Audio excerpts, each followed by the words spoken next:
We've dueled to save the world. We've dueled to graduate high school. But that was the past. And this is the era of Turbo Duels. Join us as ShibuyaKessler. I'll become a god and put an end to this conflict? Yeah, Godwin, just put the fries in the bag already. Shorah. Synchro Shokan. Moon Prism Power, make up! Calamity Carl. 3 bros riding on Rainbow Road, 5 feet apart, and they're all gay. And KZ Excellent. They killed a child. That's awesome. That's great, man. Use the power of the Millennium microphone to race to the finish and discover what the 5Ds even means. They did kill that child. 5 dead children, that's what it means. We finally figured it out! 5 deaths, yeah. That's God. wild. Crazy. Absolutely wacky shit. Oh, that's why they're called wacky races. Oh! I can't wait for the next season where Snidely Whiplash shows up. That's gonna go crazy. Shibuya, when are we doing the Wacky Races podcast? Hey, Shorah? When are you having your lobotomy? Shorah, set a reminder for next April. That would be a really funny bit to run during 5Ds. Okay, wait a minute. Let me do the bit here. Oh. Yeah. Set a reminder. April 1st, Wacky Racers. Don't set it for April 1st. We need to prep this. Set it for, like, middle of March. Oh, you know what? You're right. Set a so, like, middle reminder of March. for April 1st, Tuesday. True, Remind April 1st me is a Tuesday. Doesn't even match on the week. Remind me of... What the fuck? Bixby's just not working. Oh, no. Oh, no. Oh shit, Bill Bixby? Terrible time Remind to find me, March 1st. Remind Shibuya about the fucking Wacky Races bit in April, I guess. It's been saved. That's true. It's been saved. We're locked in. There you go. Well, that's March your... 1st, I'm going to get a fucking jump scare. I'm gonna be fucking looking out the window like, I could just step out. I could just fall. I could just do it. And then my phone's gonna go off and go, here's your reminder. Wacky Races bit about Shibuya. And I'm gonna look And then over you're and like, go, okay, jump, alley-oop. finally, a reason This not was to the die. positive reinforcement I was looking for. I'm gonna look over at my phone and I'm just gonna summon Jennifer Coolidge out of my body and go, finally, a reason not to die. You know, I'm gonna make a controversial statement about Jennifer Coolidge here. I think she would fucking not cool. love Yu-Gi-Oh! I think that Help, bitch would eat these this gays, shit up. they're attacking me. Man. Halloween, me and so Halloween was a couple of days ago, right? Mm-hmm. Me and my 2 partners who I live with and our housemate were sitting down to watch a bunch of movies. And I come to find out that Michael, one of my partners, has taken a 350 milligram gummy. Oh no! I then proceed to take a 25 milligram gummy because fuck it, why not? We go out to go get candy and stuff and come back, and during the fucking time going out to get candy and shit for this fucking movie night, I had started on a Jennifer Coolidge bit. So for the rest of the night, I got stuck just going, makes me want a hot dog real bad. God damn it. Fucking horror villain comes up on screen and I just go, oh, you look like Halloween. Makes me want to fuck a pumpkin. It's one of those times where you're like, I have no idea who Jennifer Coolidge is, so I'm basing it entirely upon someone's impression of them. This happened to me with Hobo Johnson as well, and as it turns out in that one, the exact same. Okay. Now, like at no point was it any different, which is what made it even scarier. okay, KZ, have you seen Legally Blonde? Yes. Do you remember the bitch from the salon? That's That's Jennifer That's Jennifer Coolidge. Coolidge. There you go. Yeah, this all makes sense now. Yeah, that's a good actually, point of reference. And just like Hobo Johnson, not at all different from what the reality is. Truly. The second Legally Blonde movie is where the line, "You look like the 4th of July." Yeah. Makes me yeah, want they a put- hot dog real bad. Yeah. They put that in the fucking TV ad, and it played 40 times a day. It was rough. Let's go. The funniest part about the Very Legally Blonde sequel is that it's actually really fucking good despite what everybody on the internet tells you. Okay. You I'm look sorry, at we the ad don't- for that, and it does not look like it's going No, to be it's good. actually delightful, bro. They let the I'm dog sure. be gay in that movie. I look over in the chat, by the way, and this is the second time I have seen somebody say that my Jennifer Coolidge sounds like Adam Sandler's Little Nicky, and I'm gonna fucking do it. I'm gonna walk that out is this also fucking true. window. I haven't been Please looking don't. in chat, but they are right. Please. Yeah. Sure, I don't walk. I need you Holy here. shit! I don't know any Little Nicky lines off the top of my head. Popeye's I haven't chicken is seen- the shiznit. Popeye's chicken. Shit. Popeyes is fucking awesome. They're running a deal in the app right now where you can get a free 6-piece if you order for the first time. Oh, See, dude, I got a They free don't chicken make you make sandwich an from them the account other day. though. Now you're I making got me. 2 chicken sandwiches. It was awesome. That's awesome, dude. By the way, Carl, Yeah. is Shiznit even a Little Nicky thing, or did you just do Malibu's Most Wanted with Jamie Kennedy? No, that is actually a thing in that movie. Okay. One of the demons in that movie, after eating Popeyes, goes, "Popeye's chicken is the shiznit." Okay, yeah. They would. I remember parts of Little Nicky pretty well. Good for you. I need help. Yeah, take that shit to the grave, why don't you? Like, Jesus. It's that and fucking 8 Crazy Nights, and I every day just wish that a truck would slam right into me. Okay, You're a- dude. you're a Eight Crazy technical Nights foul. has become a random fucking TikTok trend for some reason. Huh? Very funny. Specifically, like, I have seen multiple videos recently using a sound from 8 Crazy Nights that's just the fucking bum bitty bitty bitty bumba song Yeah, at the of course they very do end. that. Oh, Bitchy, God. bum, bum. Yeah. That one has apparently become a fucking TikTok trend recently. That's- Bro, you a just want to lot. get a bunch of people in a room to just do that dance.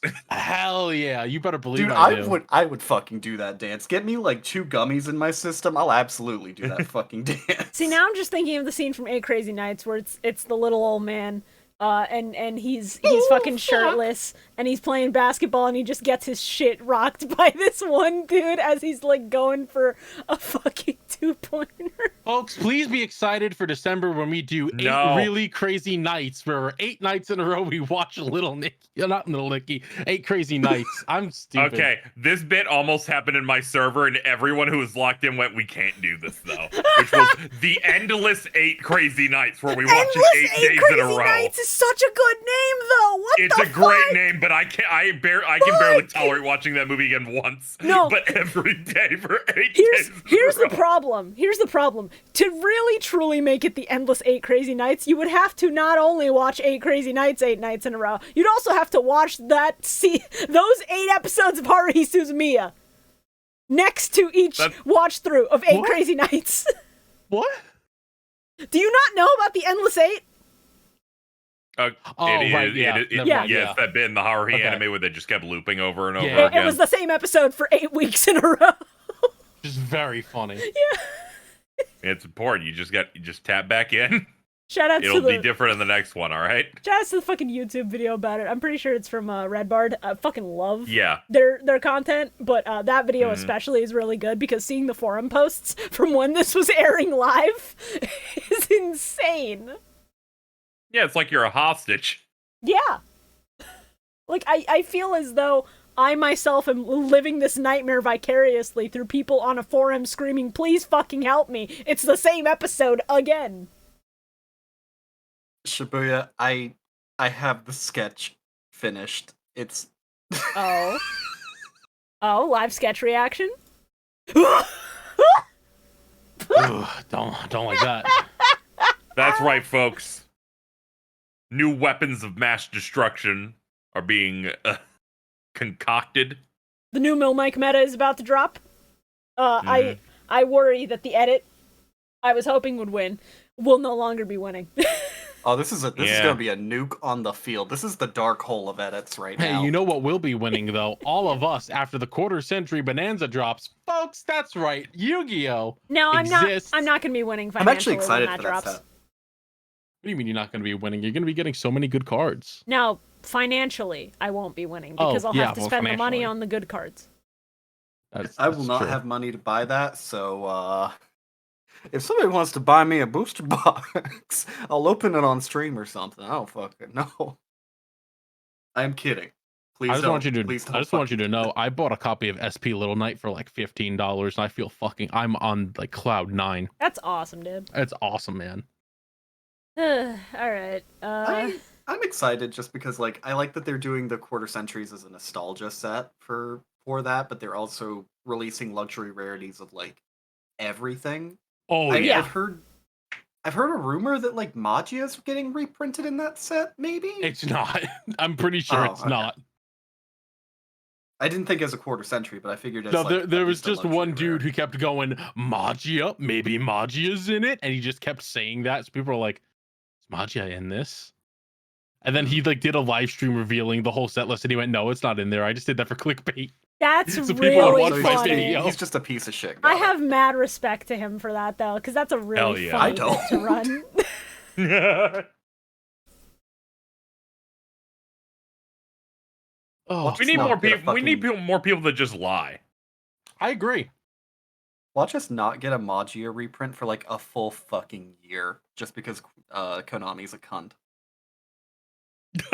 Yeah. Our chat is saying new Mill Mike ban list just dropped. Carl at 0, Bio at 1, Bridget has been unlimited. You fools. Bridget will destroy the meta game. Still unlimited as it needs to be. Let's go. I didn't realize Carl was at 0. I'm sorry. Hold on. Let me fix that. There we go. No. you know, speaking of Bridget, they posted the single funniest thing I've ever seen, where they're like, I'm gonna play for Halloween Resident Evil 1 and Silent Hill 1. They then quoted it 20 minutes later going, yeah, I don't like tank control, so we're just gonna jump to Silent Hill 1. And I went, oh no. That was awesome. That's- That was I'm so like- good. I'm like, is she not aware that they both She play the doesn't exact know. same- She was walking into the perfectly placed rake on the front lawn, just absolutely I'm like, waiting oh, to get demolished. no. I'm like, they play the same, except that one's scarier than the other one. So this plan is not very good. Yeah, this was not the wave. That's rough. It's great because every reply is like, oh no. Man. Ugh. I've given a challenge to the chat since they've given us that fucking Mill Mike ban list. We need to know, what are our monster types and what are our effects? Hey, if you want to do shit like this in our chat when we record live, Saturdays, 7:30 p.m. Eastern. Be there or don't be there and then regret it. You should regret it. Please be here. Be there and reap Be the there benefits, or don't be there and sow whatever everyone else has reaped. Be there or be a square. And I don't mean a tool, I mean a literal square. That's right. The I'll square put your hole. We're body doing into- squares now. Put your body into one of those square molds they use for the melons in Japan to make them square melons. Hey, Oh. no, I can do you one worse. Have you seen the cube egg? I forgot about cube egg. Thank you for reminding me. You're welcome. That's awful. I'm placing you inside of the compressor. 1997 film Cube Egg. Yo, Cube. Yo, who wants to watch Cube 1997 with me and get their foreskin snipped? Huh? What? Yu-Gi-Oh! 5Ds, episode 60. King of Games. Hey, what's up? They play card games in this one. Isn't that neat? Isn't that fucking sick? Are we done? Can I go? Yeah, we're Great. Quick episode. I can eat my this. we're schmoving. So, episode 60. We open and we're seeing Misty alone in her in what might be a mansion. Just like looking at a locket with a photograph of her and her brother. And Shorah and I simultaneously looked at this really like sad moment that she's going through and went, what if we turned this into a bit? So here's my bit. Because Golden Locket that plays a little music box tune, and then his name is Toby. How was I not going to bring it back to Toby That's Fox? pretty good. Man. That's pretty good. How Wow. was I not going to do that? I'm not gonna lie, I was really hoping for the fucking photograph by Nickelback. Oh shit. Yeah, Oh, that's fair. That's also good. That's a Damn. strong third edit for this one fucking scene, dude. Him holding up the picture of her brother in the lot. Carl, you should make that. Yeah, Carl, you should. Give me a clean fucking shot of this locket and I'll see. You can just go to the I don't fucking episode. have one. That's so much And they're work. like, we don't care. You should go find it. Now, Go dig. Shorah's You edit. two have the clean fucking version of So, it. I didn't save it. I take a screenshot, I put it in the Oh. Photoshop, and then I fucking stop. wait a minute. Oh. Wait a minute. I what's have the a second Gyazo one? of it somewhere.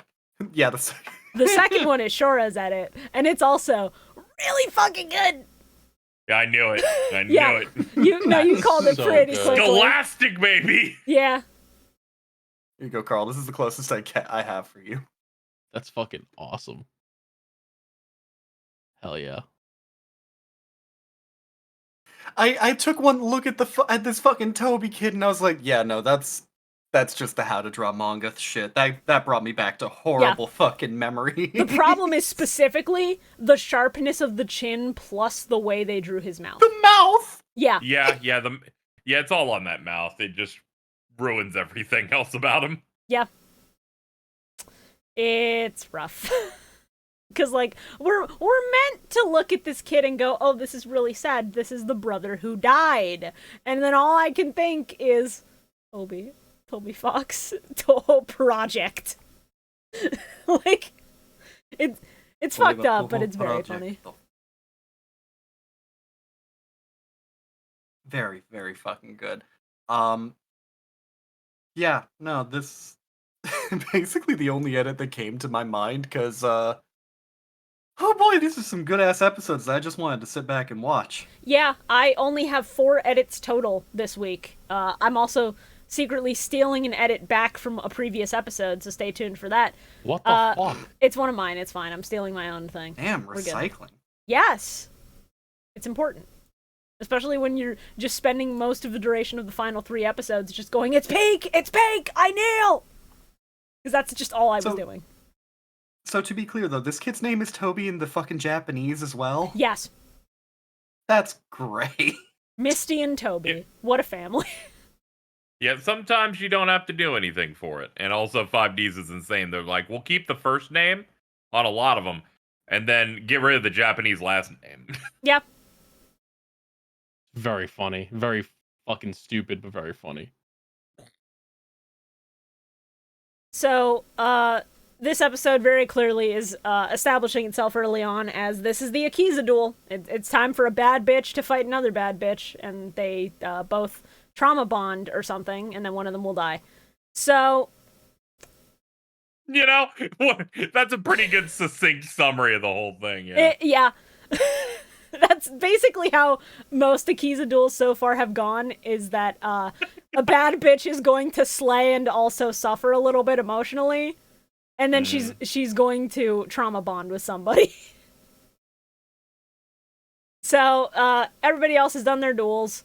Yusei, Trudge, Leo, Luna are heading over. Meanwhile, fucking hold on, I need to remember. Mina. I'm sorry. I forgot she existed for a minute. Mina and Akiza are discussing a little bit of, like, her duel, her upcoming duel, and, like, what Misty's whole deal is. And, Mina is told some of the details about how, like, yeah, no, she thinks I killed her brother, but I don't remember ever doing that. So, you know, that freaks me out a little bit. And then Mina, props to her for, like, having known Akiza for collectively, like, a day and just being like, Yeah, no, I wonder if that bitch was telling the truth towards Misty, because she's immediately like, no, I don't think you would have done that. And Akiza's whole thing is like, she doesn't remember killing her brother, but Misty was so convinced when she told her this that, like, it can't just be a lie. Something has to have gone wrong. So she's gonna go confront her, and she's gonna deal with the Dark Signer problem and this personal beef all at once.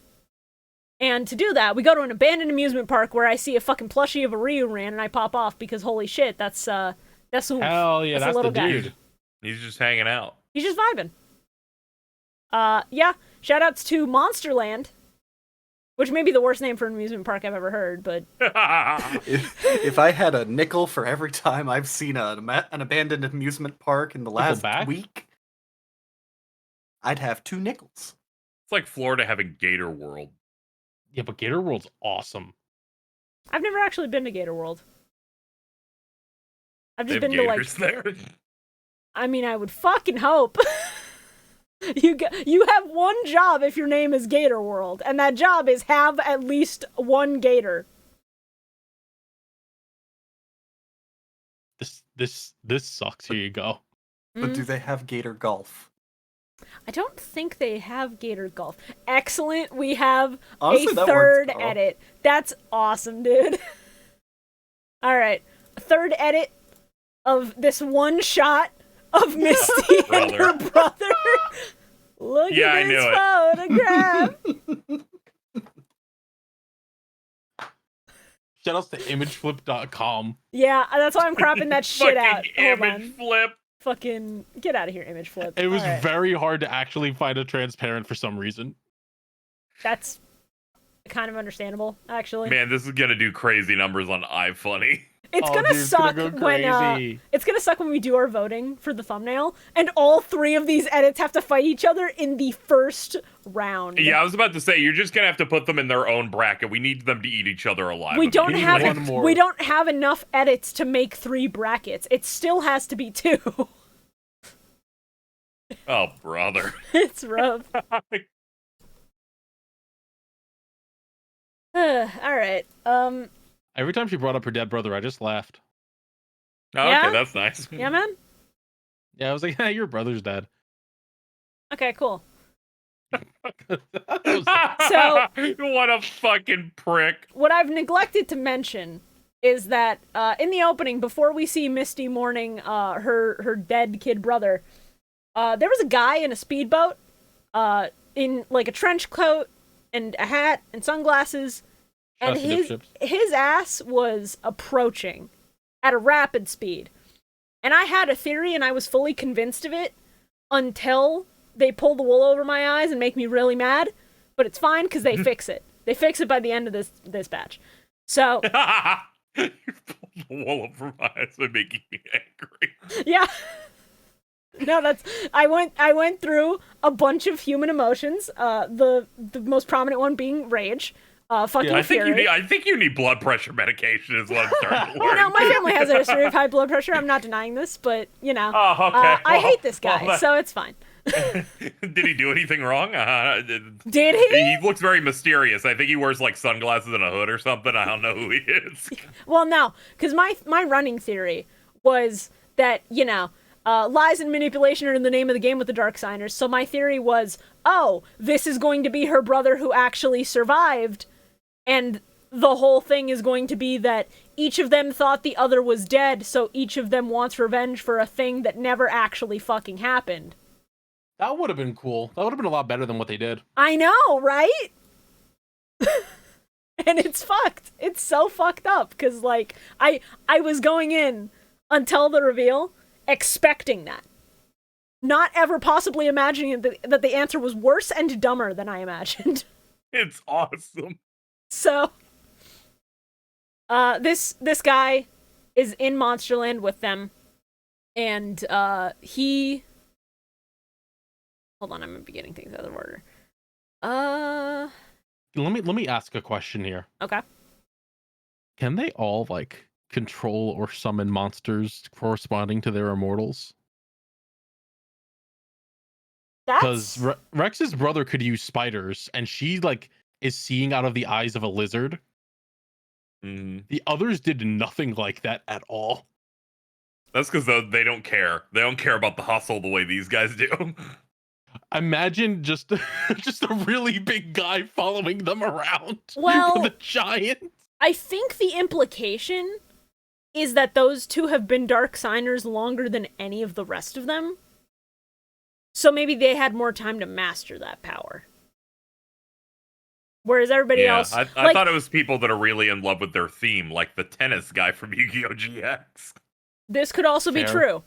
That bitch just really loves her lizards. No, I feel like if anything, it just has to be like... This is a thing that you have to actively work to get better at, and like, there's no way Kiryu would have cared. Even if he knew, he wouldn't have given a shit. What would his theme even be? I don't fucking know. his immortal's just a guy. Yeah, just a really it's like fucking Slenderman just following them around. You don't see me. You say find my pages. You don't see me. When the fuck would Carly have had time to learn this shit? She literally died in the middle of all this. And No, then... the evil god and left a dent in the earth. It's that the evil god would have filled their minds with the knowledge of how their powers work. No, do you think he would be helpful? Yeah. Do you think he would help them in any fucking capacity? Yeah. That's crazy, dude. No way. The evil You know, I'm god not would gonna want them lie. to know how to do their evil things. I'm not gonna lie. If I it liked furthers the plan, Kakapakapu's sure. I like Kakapakapu's design previously, and now that you've brought up this subject, Shibuya, I'm just thinking, you know, being able to summon a couple of big buff guys at any point. Shorah. Two big Man, if they- guys, if- and if they bust they- them up. It would make moving out of this made house like a lot easier. henchmen for him that were just two big guys, we could have made the poster of the two friends who've been friends forever. They eat my ass Yes, just like apple actually. pie. That would have been really good. I feel like somebody also would have probably made an edit of Kiryu sitting on a couch with some dudes behind him. It's fine. Anyway, so Yusei, Trudge, Leo, and Luna arrive at Monsterland, but Akiza has decided she is going in.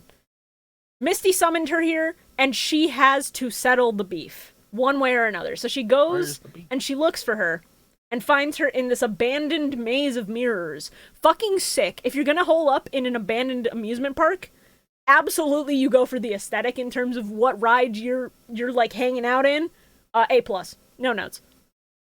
And as soon as It was Akiza really walks smart because even like turns they do in this mirror room, they're like, okay, now run over this way and we'll keep going. in. No, it's so good. Follow me through my maze of memories. It's so fucking funny. And as soon as Akiza walks in, the door behind her shuts, is locked. Nobody's getting in, nobody's getting out. It's just the two of them dealing with their shit. In the only way they know how, which is playing card games. At first, I was like, oh, she just uses fake cards. All right, I get it. And then she summoned a Reptilian, and I was like, I'm sorry, what? Yeah. Huh? I'm pretty sure she used Reptilians during the duel in the... Yeah, totally forgot. Yeah. Completely slipped my mind. So while they're starting their shit, Mina's still looking through the park on her own, and she runs into the dude in the trench coat and sunglasses, and he says that he is here under Godwin's orders. Which immediately is a red flag, because if you're here under Godwin's orders, why didn't he so call? He's with the Dark Signers. Why didn't he call? And also, why are you wearing a trench coat and sunglasses and a hat like the most conspicuous motherfucker alive? But yeah, all we see is that they meet. They cut away from it pretty quickly. And Yusei and the others have also arrived. Yusei runs into this same guy again.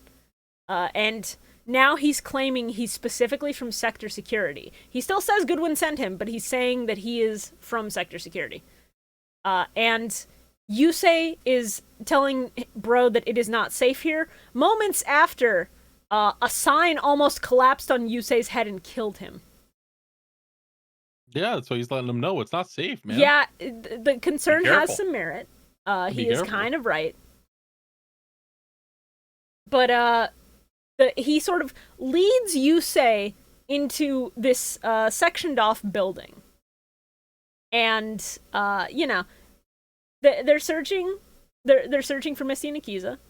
And in this building, Yusei sees Mina collapsed on the floor, unconscious, which is not good.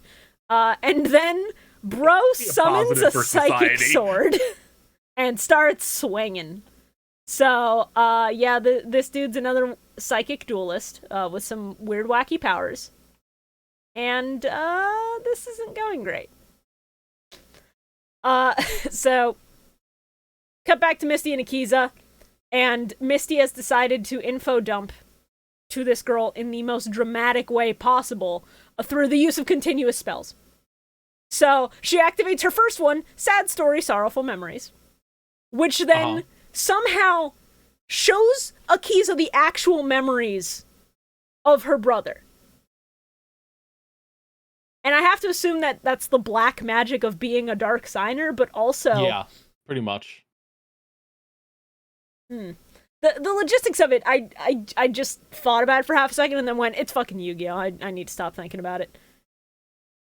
So, we see the day that Toby came home, gave Misty the locket, and said that he had found people like him in the Arcadia movement, and he name-dropped Akiza in the past. Which is when I noticed, oh shit, Toby and Akiza have the same hairstyle. It is so fucked when you realize this. I'm gonna put an image on screen so that you can understand, minus like the little silver clips in the front of Akiza's hair. It's just the same. So... Man, he like copied her, Dick Rider. Hold on now. I need a better image. There we go. A little bit bigger. Not over there. All right. Enhance. Yeah. So this is his, I get it. and this is hers, and you see where I'm going, minus the bangs. Oh, yeah. It's kind of similar. I get it. So, yeah, I couldn't unsee that. And it messed with me the entire Glad her rest mouth of don't the look duel. like that. Yeah. Fucking Dorito mouth looking ass. I'm glad he died. It's fucked up, man. Look at this photograph. Every time I do, it makes me laugh. What the 'Cause he's fuck? dead. What the fuck, was- Carl? what a thing to walk into. Oh, God. Okay, so, yeah, so, Misty's continuous spells have these funny little effects that, proc every so often. So, Sorrowful Memory makes it so that, if you draw a monster card, no you didn't, that goes back in the deck. And that's your draw wasted. So, that's not great. How do you guys like control decks? And, on top of that, the monster that Misty has summoned, fucking Reptilian Servant, 100 attack, but she got it off turn 1, so Akiza doesn't have any monsters on the field. And she's not going to have any monsters on the field if Misty has anything to say about it, because you cannot summon anything, special or normal, while that bitch is on the field. So that's great.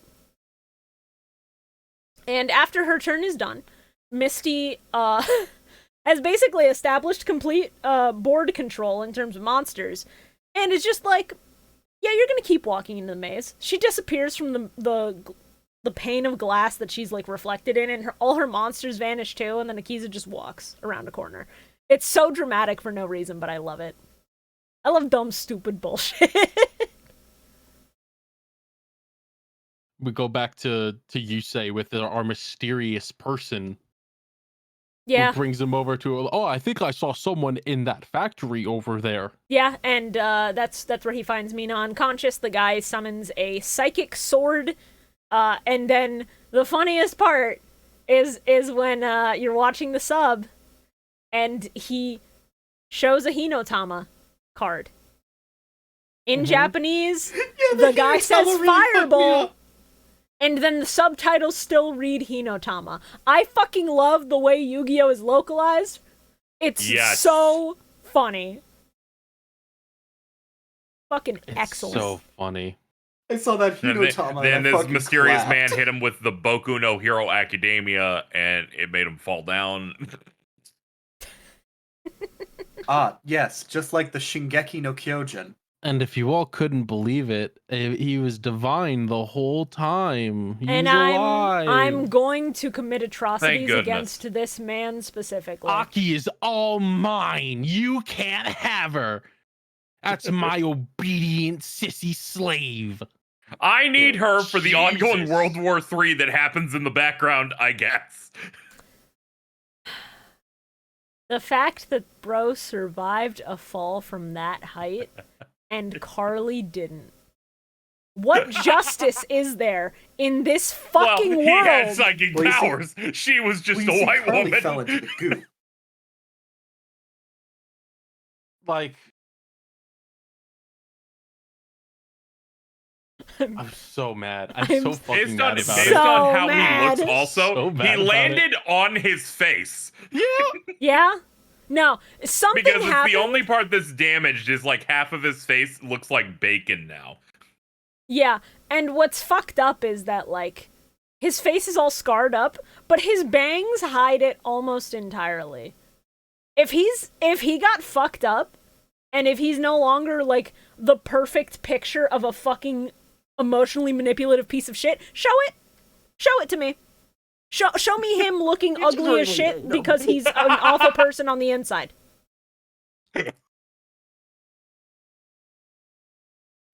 Shibuya, I have phenomenal news. The line art is done. Hell yeah! Let's go! I'm so Oh, excited. it's even worse.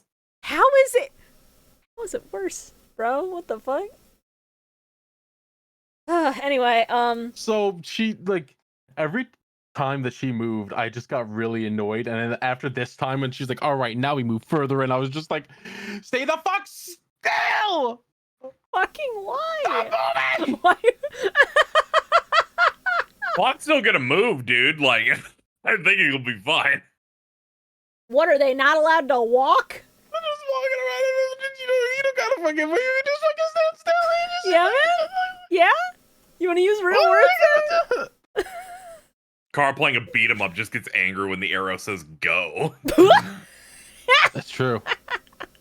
Arrow thinks it's fucking better than me, knows where I gotta go. I know where I'm going. Oh my god. No, you don't. Bottom of the screen. So next turn, Misty activates her second continuous spell, Sad Story, Unwavering Truth, and it shows Akiza and Toby meeting.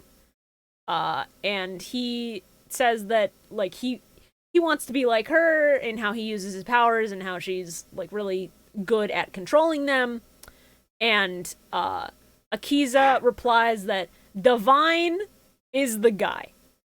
And I'm Huh? sorry, I just started picturing the fucking Toby like that one kid in Futurama. Mhm. You know, it's like, I'm just like Hermes. God. Look, Misty, I'm just like Aki. I'm just like Aki, and his spine snaps in half. Well, we're gonna get to the spine snapping in half bit. Don't worry.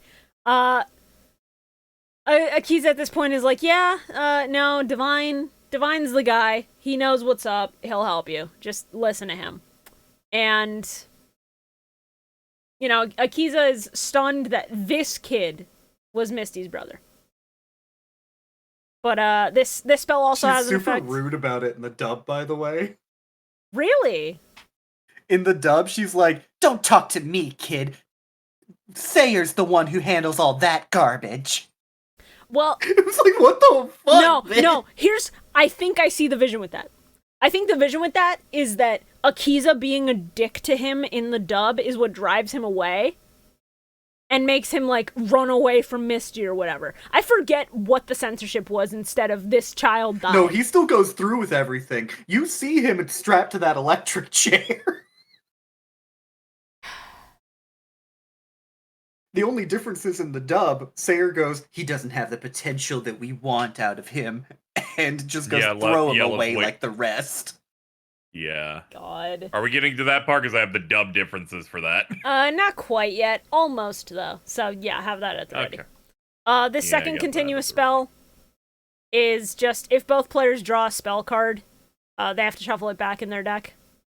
So, yeah, this is absolutely a control deck, and all Akiza can do now is activate traps. And we're cutting back to Yusei fighting the guy we now know is Divine. Can I just say? No, at this point they're locked up already. Can I just say? Divine summoning a psychic sword and going to swing, and Yusei just blocking with his whole ass duel disc. Metal as hell. Love that. It's fucking awesome. You say so cool. Honestly, that's the GOAT. He's awesome. Yeah, so, friendly reminder that we're on a timer here, and that the end of the world will commence if Akiza does not beat Misty and place Black Rose Dragon into the tower by sunset. You don't understand, Divine. We have to save the world. I don't care about that. I want my slave back. Mm-hmm. More or less. Ugh. I'm gonna find a psychic sword and do some shit if this man doesn't shut the fuck up. Sorry, he locked up Yusei and her and then just started filling up the cage with water and then used fucking fireball on the cage to keep it sealed. Melted it He's shut. like, let's melt the fucking parts of the handle. Uh-huh. Insane. Which is... I get wanting to kill Mina because she's terrible, but like you say, come on. Well, Yusei's gonna get in the way of his make Akiza my cool psychic slave plan. Yeah. And that's, you know, he can't have that. Because if anybody beats him, he can't be owned. Cutting back to the actual duel, there's a third continuous spell. Sad story, atrocious day. And, yeah, it shows a segment of a building falling off after a psychic lost control of their powers and falling onto Toby's head, killing him! That's not great. But wait, because Akiza's like, this didn't fucking happen. Everything else, including meeting him at Arcadia, Akiza was like, alright, this makes sense, this did happen. But this one, she's like, no, that's wrong. This is incorrect. So, this was where I was convinced, because at this point the reveal hasn't happened yet, that the guy in the coat was Toby. And that, like, Toby went into hiding to escape Arcadia, and that's why Misty thought he was dead. But no, it's just fucking Divine.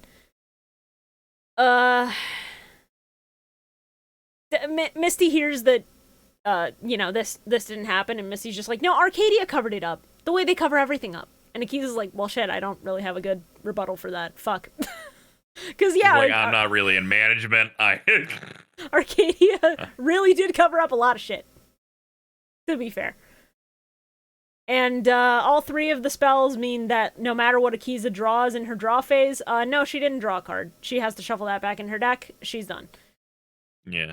But Akiza has one face-down trap, and that face-down trap is used to flip Misty's one monster face-down, and if a spell or trap is used on that monster, it dies.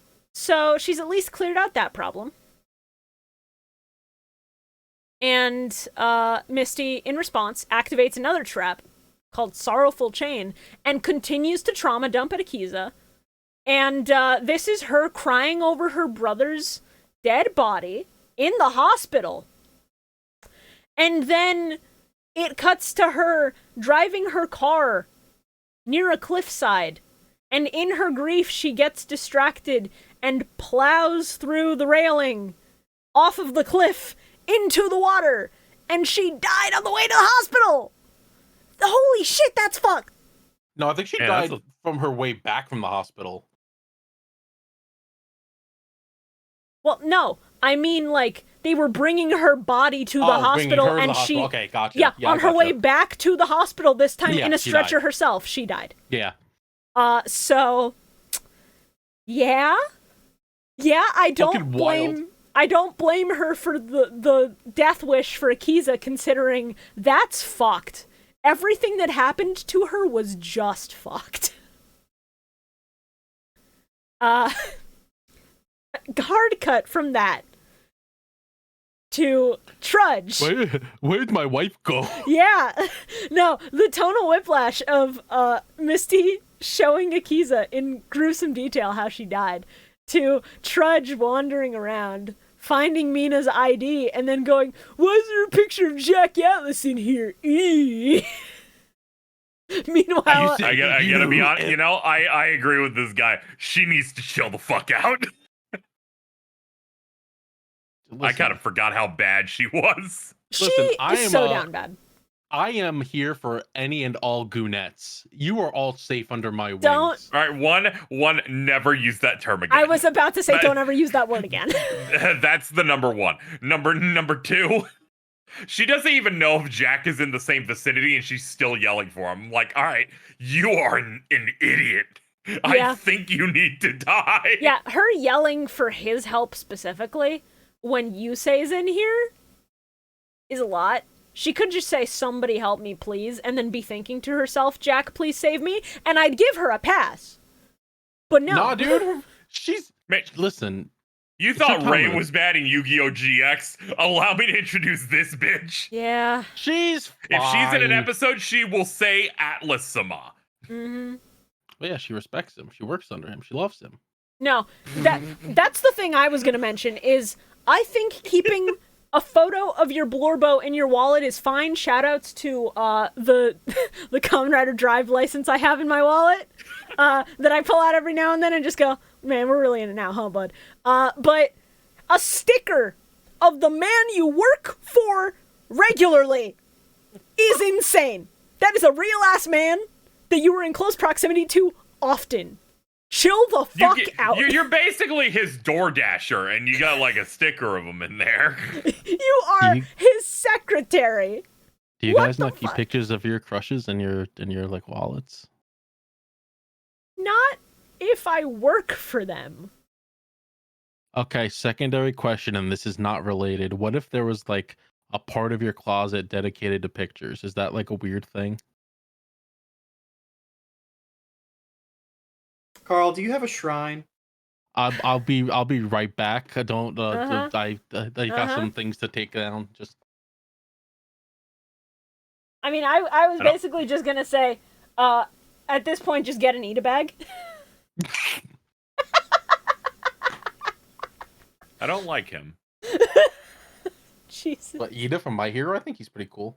No, you. Oh. No, Why? he's cool.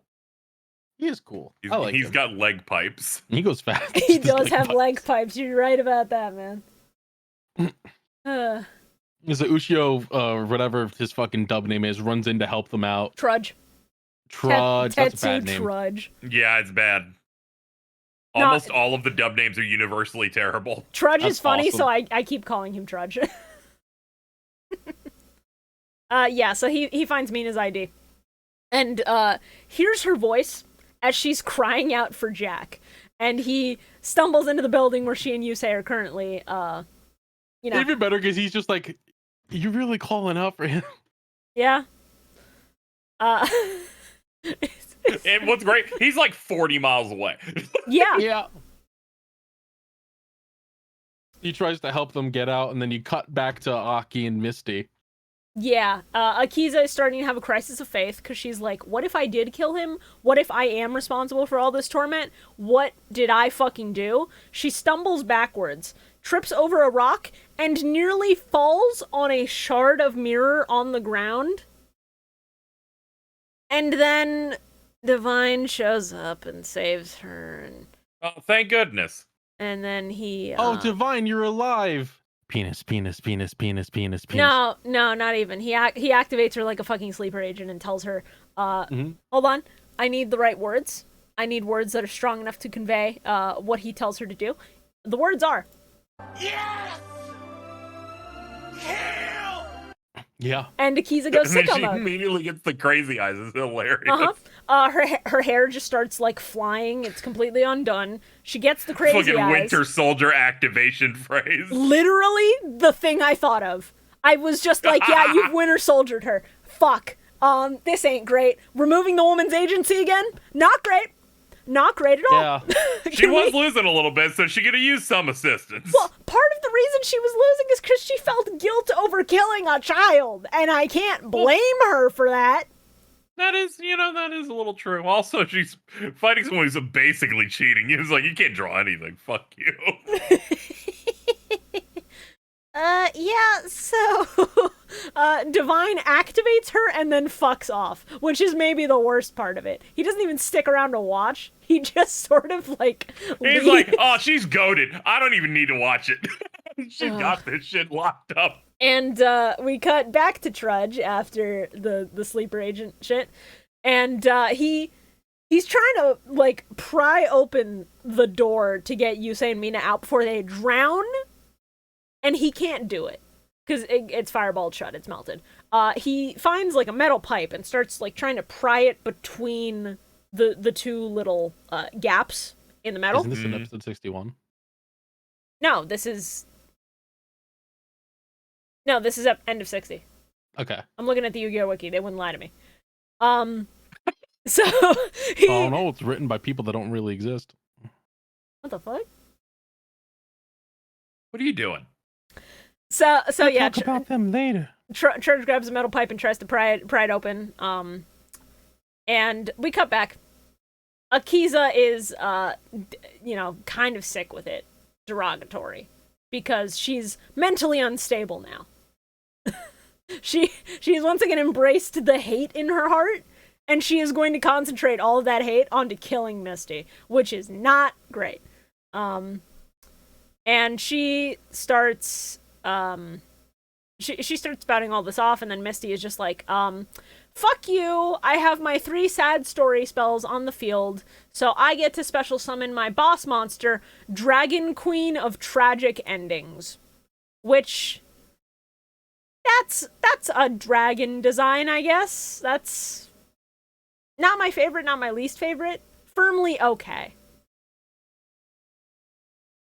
But this dragon ends up on the field, and Misty is pissed because Akiza's not scared of it.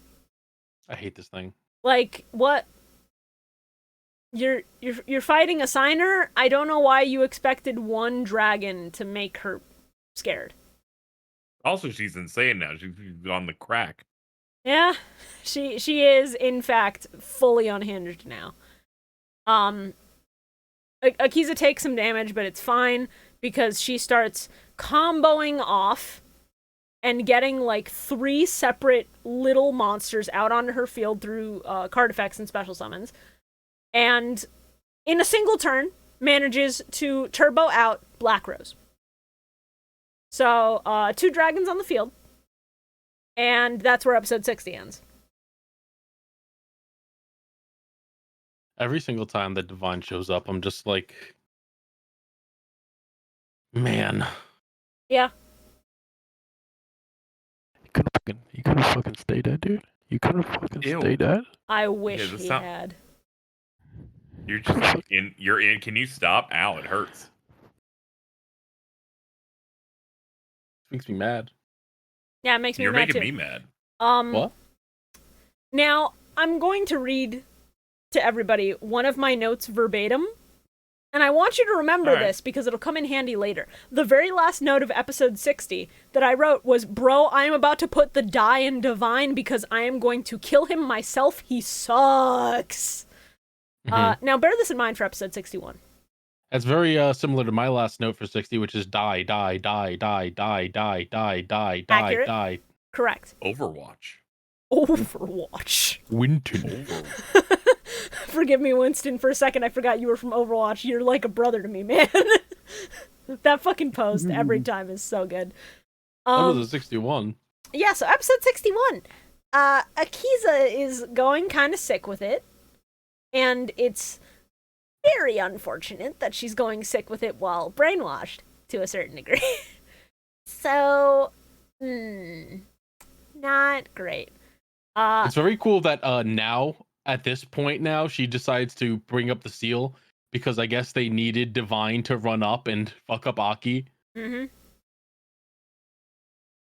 It's like, okay, now I'm gonna activate the seal because now we're really dueling. Mm-hmm. What are you fucking? Oh, It's no longer just personal beef. Now it's personal beef with a side of, we have to settle a 5,000-year blood feud. I just wrote, he's scum. He's scum from a neglected pond. Scum from a neglected pond? At least it has any kind of appeal, because at least visually that's interesting to look at. I look at the vine, and I'm filled with nothing but contempt and hate. What is wrong with you? I fucking hate this guy. I fucking want him dead. What a spin master on over here. It's not that difficult to understand. When I look at this pond, like, all right, Jesus. Meanwhile, Trudge. No, my goat. My fucking goat. That's not my goat. That's a cop. That's still a cop, bro. Trudge is still trying to open the door. I He's support still got... all cops because cop haters are annoying. That's a stance. All right. I'll take it till my grave. He's got the metal pipe. He's still trying to pry the door open.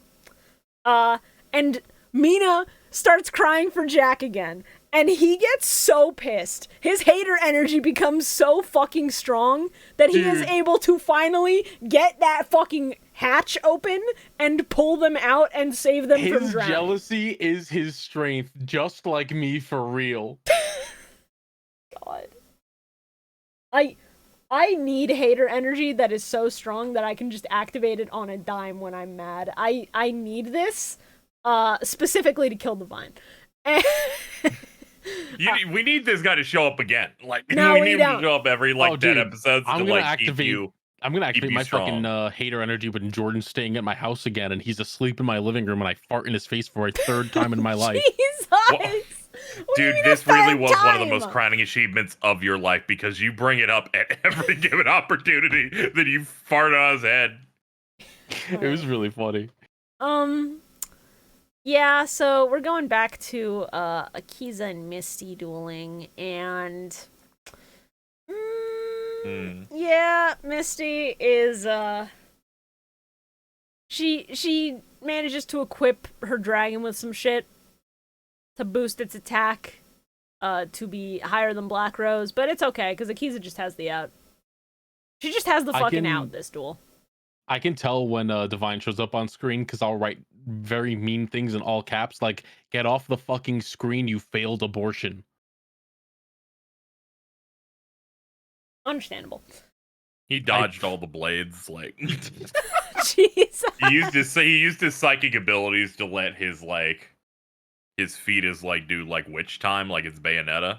They He just couldn't get parried it done.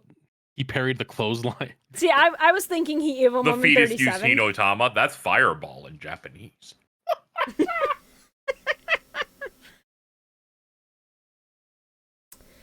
So Divine is being a piece of shit, and he is watching Akiza and Misty duel from an abandoned tower just outside of the maze. He's watching this shit go down, and he's like reveling in it. He's fucking laughing it up here from his like little perch where he's safe and free from consequences. Here comes Yusei the consequences Fudo to kick his fucking ass. Thank God.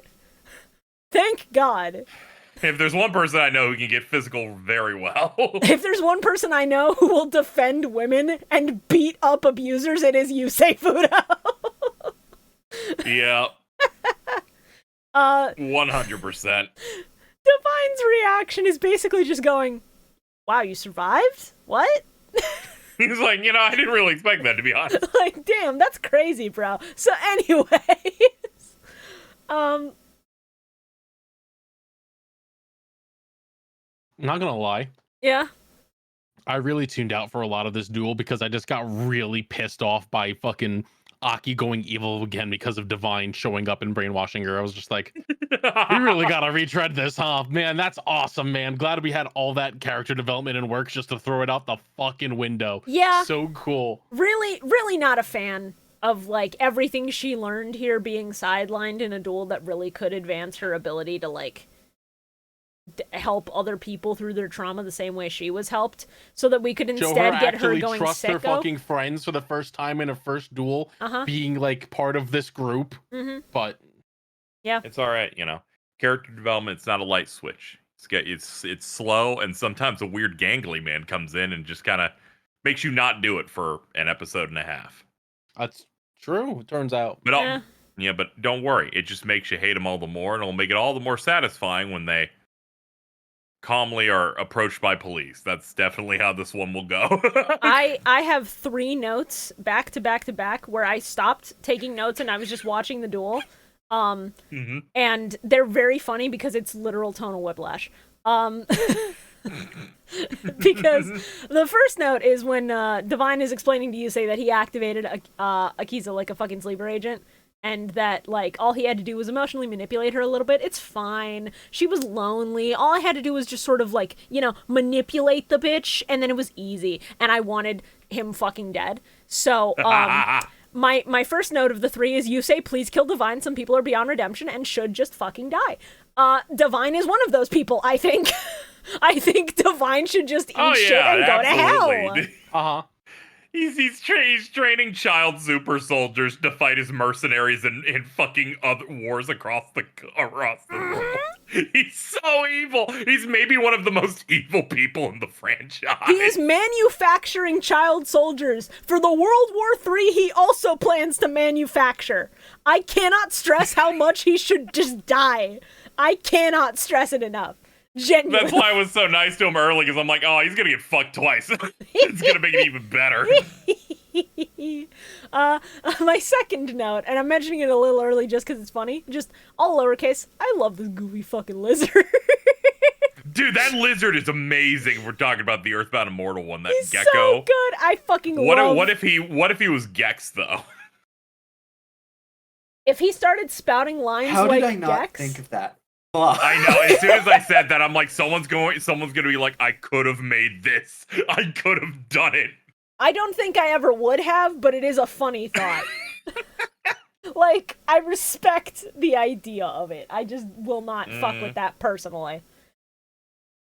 All this anger I'm feeling in the ears got me feeling like it's hat format again. Gex's classic line fused into Yu-Gi-Oh! Jesus Christ. Gozaburo Kaiba goes up to Divine and says, hey, can you chill out for a second? Yeah. I just make some guns and some tanks, but like I'm just saying, man.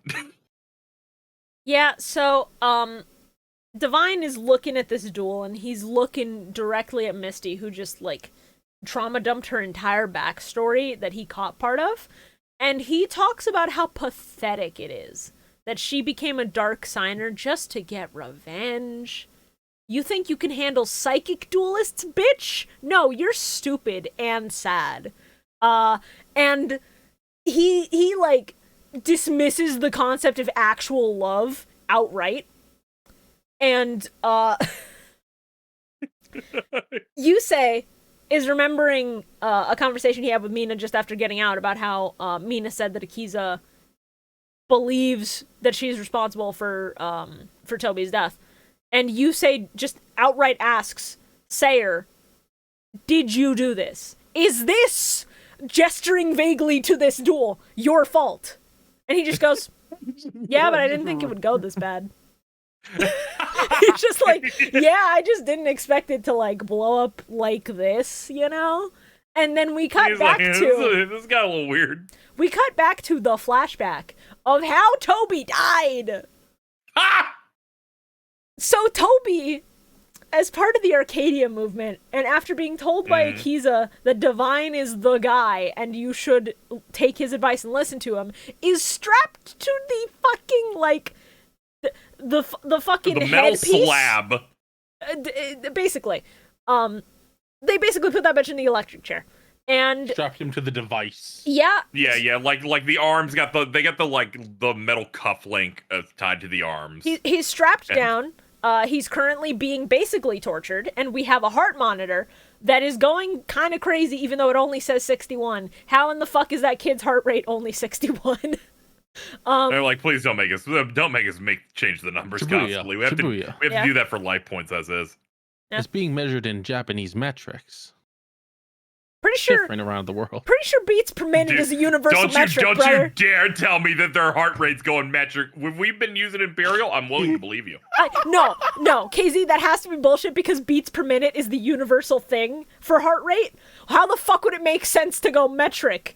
Fucking centiminutes? Yeah, I don't fucking know. Carl's like, yeah, no, you don't understand. The heart rate was in Celsius and not Fahrenheit. So anyway, Divine, behind the glass pane with a couple of his scientists, the scientists, by the way, who are actively looking at this with, like, looks of pain on their faces. They do not like watching this child be tortured. Are told by their boss, more. Give him more. And the scientists look at him and go, he will die if we give him more. And Divine looks at them and says, if this is all the sauce this boy has, I don't give a fuck. He's better off dead. Yes. So they juice him up to the point of killing him. He dies strapped to the device. His heart rate hits fucking 0. And the third note in that trilogy is, Jesus Christ, we saw this man flatline. Good God. So yeah, like... Yeah, go ahead. The thing is, if she saw her brother's dead body, would she have not seen, like... being electrocuted to death leaves specific marks and shit. It like fries you. Presumably, also, because... same with being crushed to death. So if she thought he was crushed to death, you would know he would be crushed. No. They didn't have the budget to show a fucked up body. It's fine. Don't think about it. Yeah, just rest assured they probably had someone use psychic bills to crush the body afterward, and they did not want to show that on this. Somebody like psychically Kentucky Fried crushed Child. his bones. It's fine. Yeah. Yeah. So I have the list here Okay. of differences in adaptation that Yeah. I immediately ran to this as soon as I saw him flatline. Yeah. I'm only going to read the first 4 bullet points that I grabbed. Okay. In the dub, scene showing Toby experiencing the electricity are cut. Okay. Yeah. In the dub, the scene where Divine's henchman turns up the power is reversed to make it look like they're turning it down. What? Nice. They just reversed the footage so he's not intensifying it.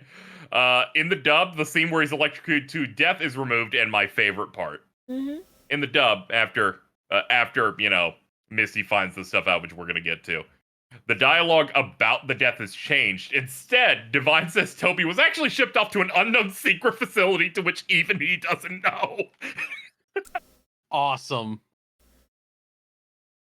Okay. So if you're wondering how they handled everything with him, they're just like, he didn't die, and they went to a secret place that the owner of his own movement, he does not know where it is. Yeah, he didn't die. He just disappeared off the face of the fucking earth. That's great. He didn't die, but there's no way you're ever going to see him again, no matter the version. Yeah. Crazy. The fact they're like, let's reverse the footage. Like, Divine's like, not cool, dude, turn it down. No, reversing the footage is actually the most insane part. Because, like, shipping him off to some facility, sure, whatever, man. That, if you gotta censor it to not say the words he died, sure. Yeah. I just like how he's like, I'm just trying to get him to release his secret psychic power. And they're like, I don't think he's gotten it. He's like, oh, okay, well, max it out then. Yeah. It turned out way worse than I expected. Here you go. Now, is it worse or better? No. Oh, the glow on that. Jesus. Oh, no. You had to run. You had to go fast. That bitch is glowing. Wow. Okay. I am absolutely going to flashbang everyone with that. That's awesome. Thank you, Shorah. It's gonna fucking kill people. No, it actually is going to kill people. 100%. Hundreds dead. More at 11. Yeah. So the best part of this episode happens. Yeah. So Divine explains that he is absolutely 100% responsible for Toby's death, and it basically describes in detail how it happened. And then Yusei just starts smirking. Bro goes, what is so fucking funny? And he's like, I built my own dual disc, motherfucker. I put a mic in it. They heard it. And it cuts to Misty, who is down there, staring up at the tower, staring at Divine, and going, I'm going to fucking cases kill. of this happening of, oh no, my monologue mattered. Basically, she looks up at Divine and goes, you. And that's like, awesome! you did this? Did you read? I can't believe you did that. He's like, yeah, you suck. You're a pussy. I'm like, I don't know why you would say this directly to someone who is using a essential dark god. Yeah. It's great for me because I get to point at the screen and just go, Yeah, hey, you and me both, wait for it brother. the whole time. You wait and for me it both. the whole fucking time. But also, she had just summoned her Earthbound Immortal Lizard. She had just summoned him. And so this It's funny very lizard... unwise. This funny lizard is on the field. And the funny lizard, not only on the field, and Misty goes, Earthbound Immortal, I don't know how to say it, Kakarahua? Gex. Earthbound Immortal Gex, kill this man. And, hey, remember when I said you can't spell divine without die? Yes, bitch, eat! Kill him! Bottom text. bottom deck. Bitches be eaten. Bro died. Not just by falling out of a building. Not just by having his soul stolen. But that bitch ate him. When a dark... Just, Yeah, he's just super gone. Because, like, when people lose their souls to this thing, you know, I was about to say... they could have the capability of return. No, his body got, like, chewed up. There's, like, there's nothing solving that at all, actually. He's Yeah, no, just that bitch got super ate. dead. They show him get eaten in the dub. I They have do- no idea. They do show him getting eaten in the dub. And also, as a funny bonus for you, the thumbnail image for this episode on the fucking Yu-Gi-Oh! Wiki is him about to fucking go in that mouth. Yeah! Let's go. What that mouth do? It saves me a lot of stress. Thank you, See, Earthbound it's Immortal all Gex. good. That's the thumbnail on the Yu-Gi-Oh! Wiki. That's awesome. Bro's going crazy, and he deserves to after what he did. That's a goddamn hero. Okay, I found the specific thing they say here. Okay. In the dub, the scene in which Divine is devoured by Earthbound Immortal Gex. is removed. Instead, he disappears to the netherworld when he is grabbed and absorbed. That's Okay. upsetting. So he gets the dub equivalent of being killed, as we all He gets know. the Shadow Realm treatment, which is whatever. That's fine. That's about what I would he gets expect. the Shadow Realm, but it's okay. You watch the superior version in which he could feel parts of him rip apart as he's being chewed. Yeah, I could, like... I saw him just get swallowed, and I knew that that bitch was going to crunch him on the way down, and I just smiled. And I went, good. He deserved every fucking second of it. So yeah, now that he's dead, Akiza is, a little fucked up. Her programming broke. She's just sort of standing there. Doesn't really have any light behind her eyes, right now. It's not great. Like me most days. Yeah. Yeah, I understand the sentiment. And Misty is ready to just surrender. Because, you know, she did it. She killed the person who killed her brother. That was all she ever wanted, was revenge for his death. And she got it. So she's about to put her hand on her deck. The universal sign for surrender. And she straight up tells Akiza, I don't have a reason to fight you anymore. We're good. We have no beef. And then the dark signer power takes her over and goes, no, you have beef. You have beef. You're not done. And Aki, I think we're good. Everything's settled. I got my revenge. You've got this one. You know, I give up. No, not so fast. no.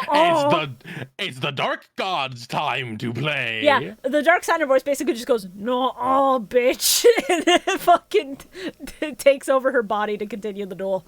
And, you know, Yusei is able to snap Akiza out of it, get her to finish the duel because, you know, we still have to beat the dark signers and save the world. So they end up going through with the rest of the duel.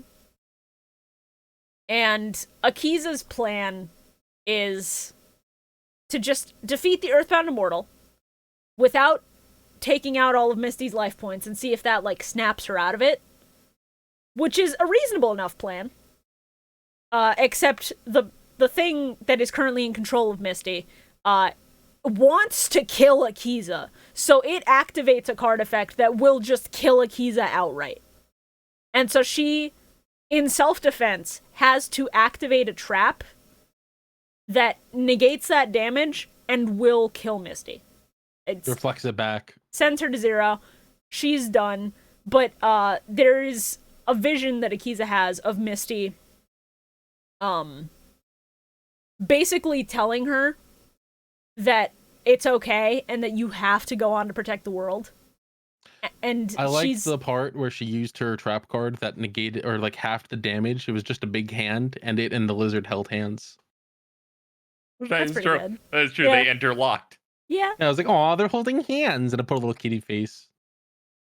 And then the rock broke and hurt Aki, and I was like, don't hurt my wife, you fucking skank. Unfortunately, this two-parter was all about just hurting your wife, and I wish she had better episodes in the back half of the season, man. God, me too. It's unfortunate. But yeah, she defeats Misty, and before Misty's body disappears, we see like some kind of projection of her spirit, basically just going, yeah, no, I'm okay with this. It's okay. Kill me. Just do it. Just fucking kill me. I'm okay with it now. Well, I mean, she's happy to see her brother again now that she's killed the guy who killed him. Yeah, she got her revenge. She was immediately like, I'm in such a great mood. Yeah, the thing that was tethering to her to this fucking planet has been done. She has no regrets. She's good. Occasionally you need a person who gets their revenge and they don't go, it didn't go the way I wanted it to. Some people are like, oh, this is great. Just kill me, man. Who cares? I'm great now. Yeah, so Misty's body flies back and disappears, and the only thing that's left of her is the locket, which starts playing the fucking music. And Akiza has to walk up and pick it up, and everybody's like, holy shit, Akiza, you did it, you won! And then Akiza's fucking crying over this locket that's still playing the really sad music. They're like, wow, this is really... Hey, guys, what time is it? Oh, shit, the sun! Oh, yeah, fuck. So the sun is completely gone. It's almost completely dark outside, and they failed to meet the time limit. They didn't get to the tower in time. Oh, nards. Yeah, everybody who was absorbed by the funny lizard is back. Minus Divine, because fuck that guy. Kill him. yeah. No absorbing there. A different kind of absorbing. But, for as good as that is, suddenly an earthquake starts, and suddenly there's a condor in the sky now. A fucking Nazcaline condor just glowing from the direction of New Domino. That's my boy, we're Kocho Roscoe! It's so funny that, what was it, 5 episodes ago, Carl's like, I think my favorite one's the condor. I'm gonna Google that one real quick. Yeah, that's really funny. Hey, and I'm like, oh no, the final boss! Uh-huh. Hey, if you guys couldn't tell, that's what the spoiler was. Yeah, of course. Yeah, no Yeah, of shit. course. I was like, you just saw who uses it. No. And Yeah. what they look like. I am so like, happy I aw. went into that shit blind, because, man, this final... It's so funny. No. And sick. This final 3 blind was just peak. I'm saying that shit that was right generational when I first watched that, because I'm like, oh, this is the coolest way to do one of these. Oh, Yeah. I knew nothing else about it. I just knew who it was gonna be. I didn't know it was gonna be all this shit. I thought finding yeah. out that his brother was a dark signer was a major spoiler. That's so funny. All right. Before we hit the back 3, which are all one duel, we're gonna go ahead and we're gonna just fucking go to our ad break. Rev it up. Yeah, so Commercials. real quick, just before we get to the final duel, hey, did you know we're on Twitter, twitter.com/MillenniumMike. Over there, every edit you see for the thumbnail, including yes, bitch, eat, kill him, will be on Twitter after the episode has aired. You'll also get updates as to whether or not we have to delay the podcast for any reason. You'll get updates on whether or not we have guests for a specific week, stuff like that. And before we started today, I did see a really good fucking meme on Twitter that I had to retweet from a Mr. Doug Zeef. Ooh, I like that guy. Hold on. Please don't tell me it's the Golem one. Hey, it's the Golem one. God, I'm putting it on the dude. screen because it's really fucking good. Hey, I saw that and I went, that shit's getting deleted eventually. did you I feel want to like- see the Costco guys as the big, medium, and small piece Golem? Who cares anymore? Because there they are. That's awesome, dude. Yeah. We retweet that on the Mill Mike Jesus Twitter. Christ. It's They so bring the funny. boom! No, you have to understand, DZeef makes some of the funniest tweets I've ever seen, and the deleted That's so tweets account funny. is really good.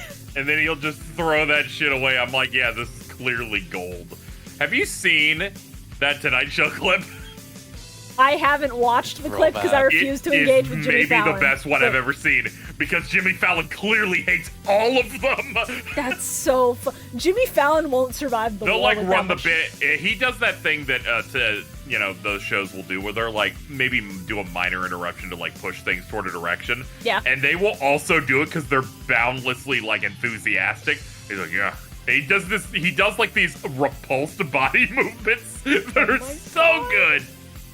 Allow me to read some of these beautiful deleted DZ tweets. Okay, hold on. 25 to 30 is such a weird age group. Some friends are getting married and having kids. Others are posting Yu-Gi-Oh! Monster feet pics.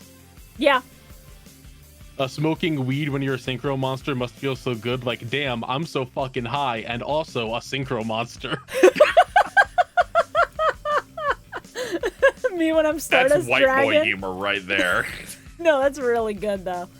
Excellent Impermanence fucking makes tweet. life beautiful. Across the infinity, nothing lasts forever. An infinite impermanence, if you will. Don't be afraid to target one face-up monster your opponent controls and negate its effects until the end of this turn. Fuck! Why did he delete these? These are really good.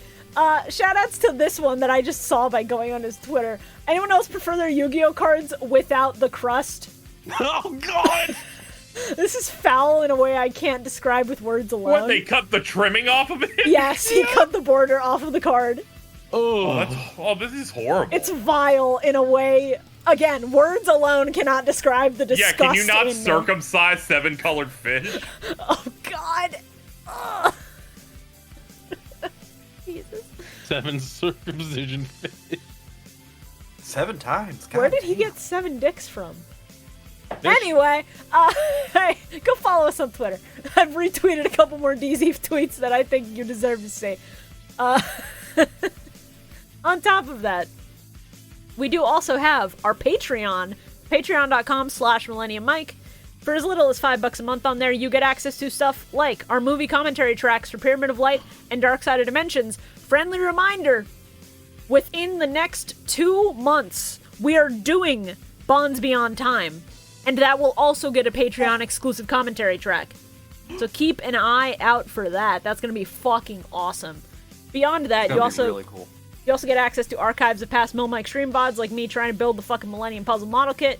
You get access to some stuff early, like M4S, Shorah and Carl's Master Saga. I've gotten a little bit of a sneak preview of what's cooking for that, and holy fucking shit, you're not ready.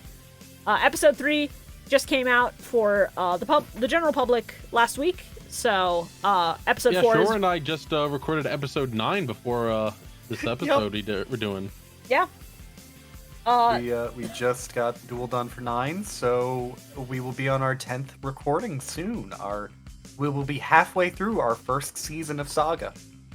Yeah, which is kind of fucking nuts. And once the next episode is all edited, patrons get access to it for a week before anybody else. So if you want to see that shit before anybody else, if you want to comment first on the video and to actually be the first one, you gotta be a patron for that. On top of that, just a friendly reminder, especially because the rollout is starting to happen. It was a warning before, now it's like an alarm. If you want to support creators on Patreon, whether it be us or somebody else, do not use the iOS app. Because the App Store Costs more money. is taking a cut, which means that the people that you're pledging to get less. So do it on a browser, do it on a tablet. Just don't do it on iPhones. Basically, if you can help Yeah. it. Do what you can. Patreon is an Shibuya. airtight, well-made website. They banned me last month and then unbanned me. Yeah, Yeah, that they're shit was fucking insane. epic. They're a great establishment. Their robot, for some reason, thought I was sus, and then banned me immediately. Let's go. And I said, why did you do that? Can you not do that? And their response was simple. They said they were participating in our investigation. I'm like, you investigated nothing. A robot banned me by accident. Why are you lying to me? Dumbasses. This is very obvious. Do you want to see the deck I haven't sitting in my back pocket for M4S? You know what? Sure. I might as well see both sides of where episode 10 is currently at. All right. Here we go. I have not used this one yet, so I'm excited to use it. You haven't run this yet? Nope. This looks like a coherent fucking deck list, bro. This is horrifying. It is constructed. Oh, God. Shibuya, I'm gonna need you to fucking whistleblower for me. No. No. Shorah? How much? No. Bitch, I don't have money. That, yeah. Yeah, exactly. That's why they took that In option. the interest of fairness, that's why I asked how much, because I'm not whistleblowing to either of you about the other person's deck list. You get to discover that on your own in the torture You nexus. simply win, broke I will ass. give you $1. Don't. Half of it will be PayPal's gonna for take the PayPal. cut. You're getting like a Fuck quarter you. and a half. That's a I'll good give you- joke. Fuck you. $2 and I'll consider I'll give you it. 20. I'll give you 20 bucks. Just I'll give you $20 to not give Shorah anything and let me know what he's doing. Shibuya, I will give you Carl's $20 to tell me his deck. You know what's really great, Carl? Your deck might be. You should show me your deck because your deck might be so good that even with knowledge, they'll still lose. Hey, Carl, Yeah. I have a deal for you. What's up? Hot, Here you go, Casey. hot deal. Come get it while it's hot. Only during this ad break. For every $1, I give you one card in the list. That's pretty funny. See. So up to what? It's you guys are typically That's not running that 40, bad. 40 in the main plus That 15 seems in the fine. extra. Yeah, it's not bad. He's got cards in there. Yeah. Some are blue. Yeah, it's true. Oh god, it's more ritual strategy. Mm, Yeah. You know. It's fine. I'm excited. It's fine. I've gone through a lot of different packs lately. I think I'll be able to cook something at least. And if I can't, then I'll just never work with this man again. Okay, so no one loses out in the end here. You know, you learned Exactly. that you learned a valuable lesson in not Season working 2 with of- Carl. Season 2 of Master Saga will be a 3-way bout of me, Shib, and KZ. That could be very funny, actually. Carl, I'm gonna need you to lose. I really don't want to participate. I don't have the time. I don't even have the time for this. I mean, I appreciate you making the time, though. But, Yeah, I do it anyway. Yeah. I do it anyway for the love of the game. And so if Bio announces another kid, I can yell at him for not pulling out. dude, you missed it last week when he saw the hummingbird Earthbound Immortal, and he was just like, "Oh, that new Earthbound Immortal that we saw," and we were all like, "What do you? We saw that one already." yeah. Dude, man. Well, you know who is paying attention to the episodes we watch and to our episodes of the podcast? Our wonderful patrons who are at specific tiers who That's get right. shout-outs. Not that I don't think all of our patrons are paying attention, just that I need to transition into the shout-outs. And yeah, hey, our Blue Eyes White Dragons are Except you. $25 tier. Except you. I'm talking directly to you. I know you're not paying attention. Fuck you. Nicholas. Sure, what the fuck? What the fuck, Nicholas Shorah? Pickles. Anyway, thank you so much to our Blue Eyes White Dragons, our $25 tier. Get your names on screen and in the description for every single episode of Millennium Mike that drops. On top of that, we also have our $50 tier, our Forbidden Ones. Thank you so much to our current Forbidden One, Zombie Slayer 51. We appreciate your support. And our God cards, our top tier, our $100 tier. Thank you so much to ShinyMew. Excellent. Yeah, things are a bit rough for everybody at the moment, so your patronage is appreciated, but even if you cannot become a patron because you're struggling financially, don't worry about it, because you can still help support the podcast by sharing episodes with people that you think might enjoy it. Just talking about the podcast to anybody can do a lot. Word of mouth is more powerful than you think. And with bonus content also, if you think the bonus content's funny, that could lead someone back to the main show. that works out. So, you know, if you're ever in doubt, don't feel too bad about it. Does anybody have anything else they would like to advertise? No, I don't think so. If anybody's got like a super rich friend who wants feed pics, I'm desperate. We meant like real promotion. I mean, that's a pretty real promotion. You think I'm not being real? We have a $1,700 fucking property tax to pay. I don't know if we're going to be able to. Oof, yeah.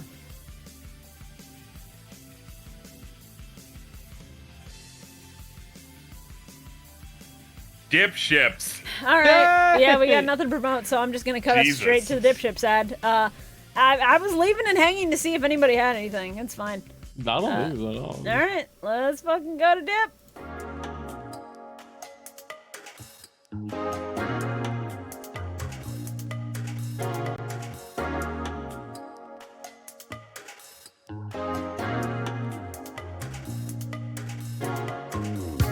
Do you enjoy boating? How about listening to some friends tell a few stories and talk about their weeks? Then I've got just the podcast for you. Dip Ships, the legitimate boating podcast. Every week, Carl, PM, Medi, and Nick get together and tell their favorite stories and recap what's been going on in their lives and talk about boating too, I guess. Check us out on YouTube, Spotify, Apple Podcasts, Google Podcasts, Amazon Music, and Podbean. And we'll see you on the Nautical Mile.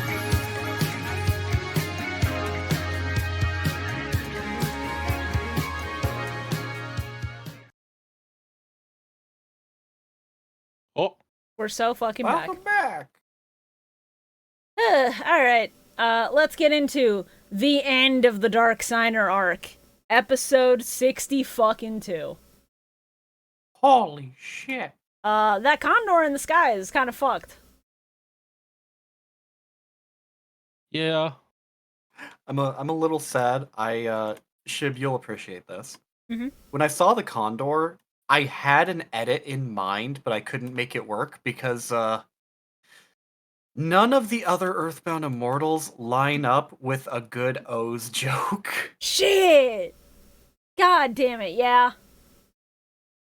I was like, oh, Condor, that's part of my favorite combo. And then I was just going to post a picture of like 3 different Earthbound Immortals.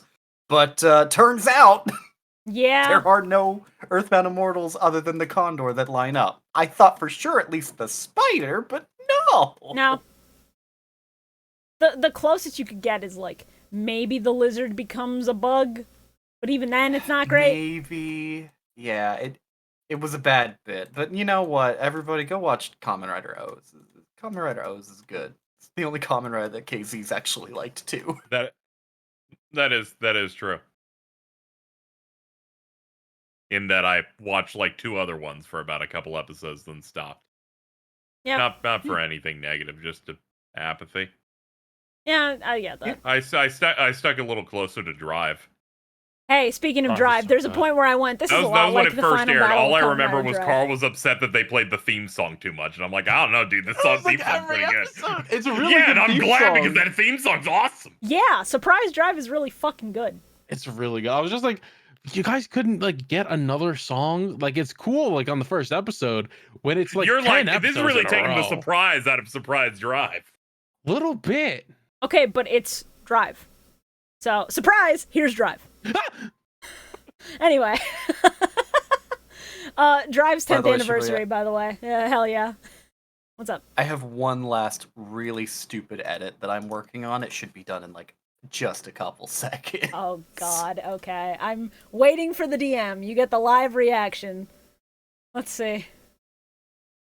I'm gonna just keep going for a bit. I gotta Oh, take no, a couple you- of seconds. Okay, you said a couple seconds. I thought you, like, had it at the ready. Shit. Yeah, you teed this shit up. All right, well, Fucking that condor is in the sky. It's very scary. It's horrifying, actually. And then Crow and Jack roll up. Jack has arrived to the trauma fucking party. He's like, what's up? Thankfully, there was a big light, so I knew where to go. Yeah, pretty much. And this is funny because I didn't realize this on watching. What do you mean this is Crow's first time properly meeting Akiza? What do you mean they've never fucking met before? It was a very Really specific like lineup of him going in and out of the story. Yeah. He's like, oh hey, good job. It's fucking insane. He's like, what's up? I'm Crow. I'm the best part of the show. Just thought I'd hang out a little bit. What's up? I'm Crow the Goat Hogan, and my job is being the fucking goat. And you know what? He's still the goat after this 3-parter because Oh no shit! He's bigger than the fucking goat after this set. Hey, I forgot how KZ, cool he is. please look forward to my edit about Crow Hogan because whenever Oh, Crow boy. pops off, there's always at least one. So yeah, there's an earthquake, and then there's a bunch of light that's like sort of spewing out of the crater in the center of the bad, and everyone's like, oh fuck, those are the bad. gates to hell. Oh shit. I still can't get over the fact that it's called The Bad. I know. Mids and the bad. Incredibly aged. Like, Jesus fucking Christ. It's so funny. BAD, Barbaric Area After Damage. Yeah. Let's go, dude. I'm Stupid. always saying that. So, that dark crater, that had all the lights spewing out of it, so now there's a weird goop. It's like tar. And it just sort of, like, starts pooling out from here and forms into a giant fucking creature. That's the king of hell, by the way. Yeah. He's just a fucking goop monster. And it's sick Yeah. as fuck, because he looks As like many this... Yu-Gi-Oh villains are. Yes, I Yeah, was thinking as this. usual, it's our Yu-Gi-Oh anime villain, which is we make the color palette look bad, and it's got red eyes. I mean, black and red's not a bad combo. Look at Red Eyes. Oh yeah, yeah. It's how you know we're locked in, and that this is the big moment. Correct. I also like that he looks fucking emaciated, because he's been stuck in hell for thousands of years. I think that shit rules.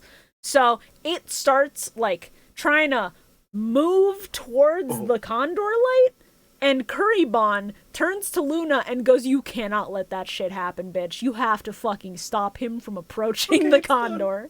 Oh, okay. The edit's done. Let's see. There we go. Oh, we got a winner, chat. This may be the thumbnail image. I'm saying that right now. Holy fuck, Shorah. I am It's a good terrified. contender. It's a powerful edit. What the fuck do you mean you just cooked this? I have the file name already written, by the way. And if that wins, that's the name of the episode. Yeah,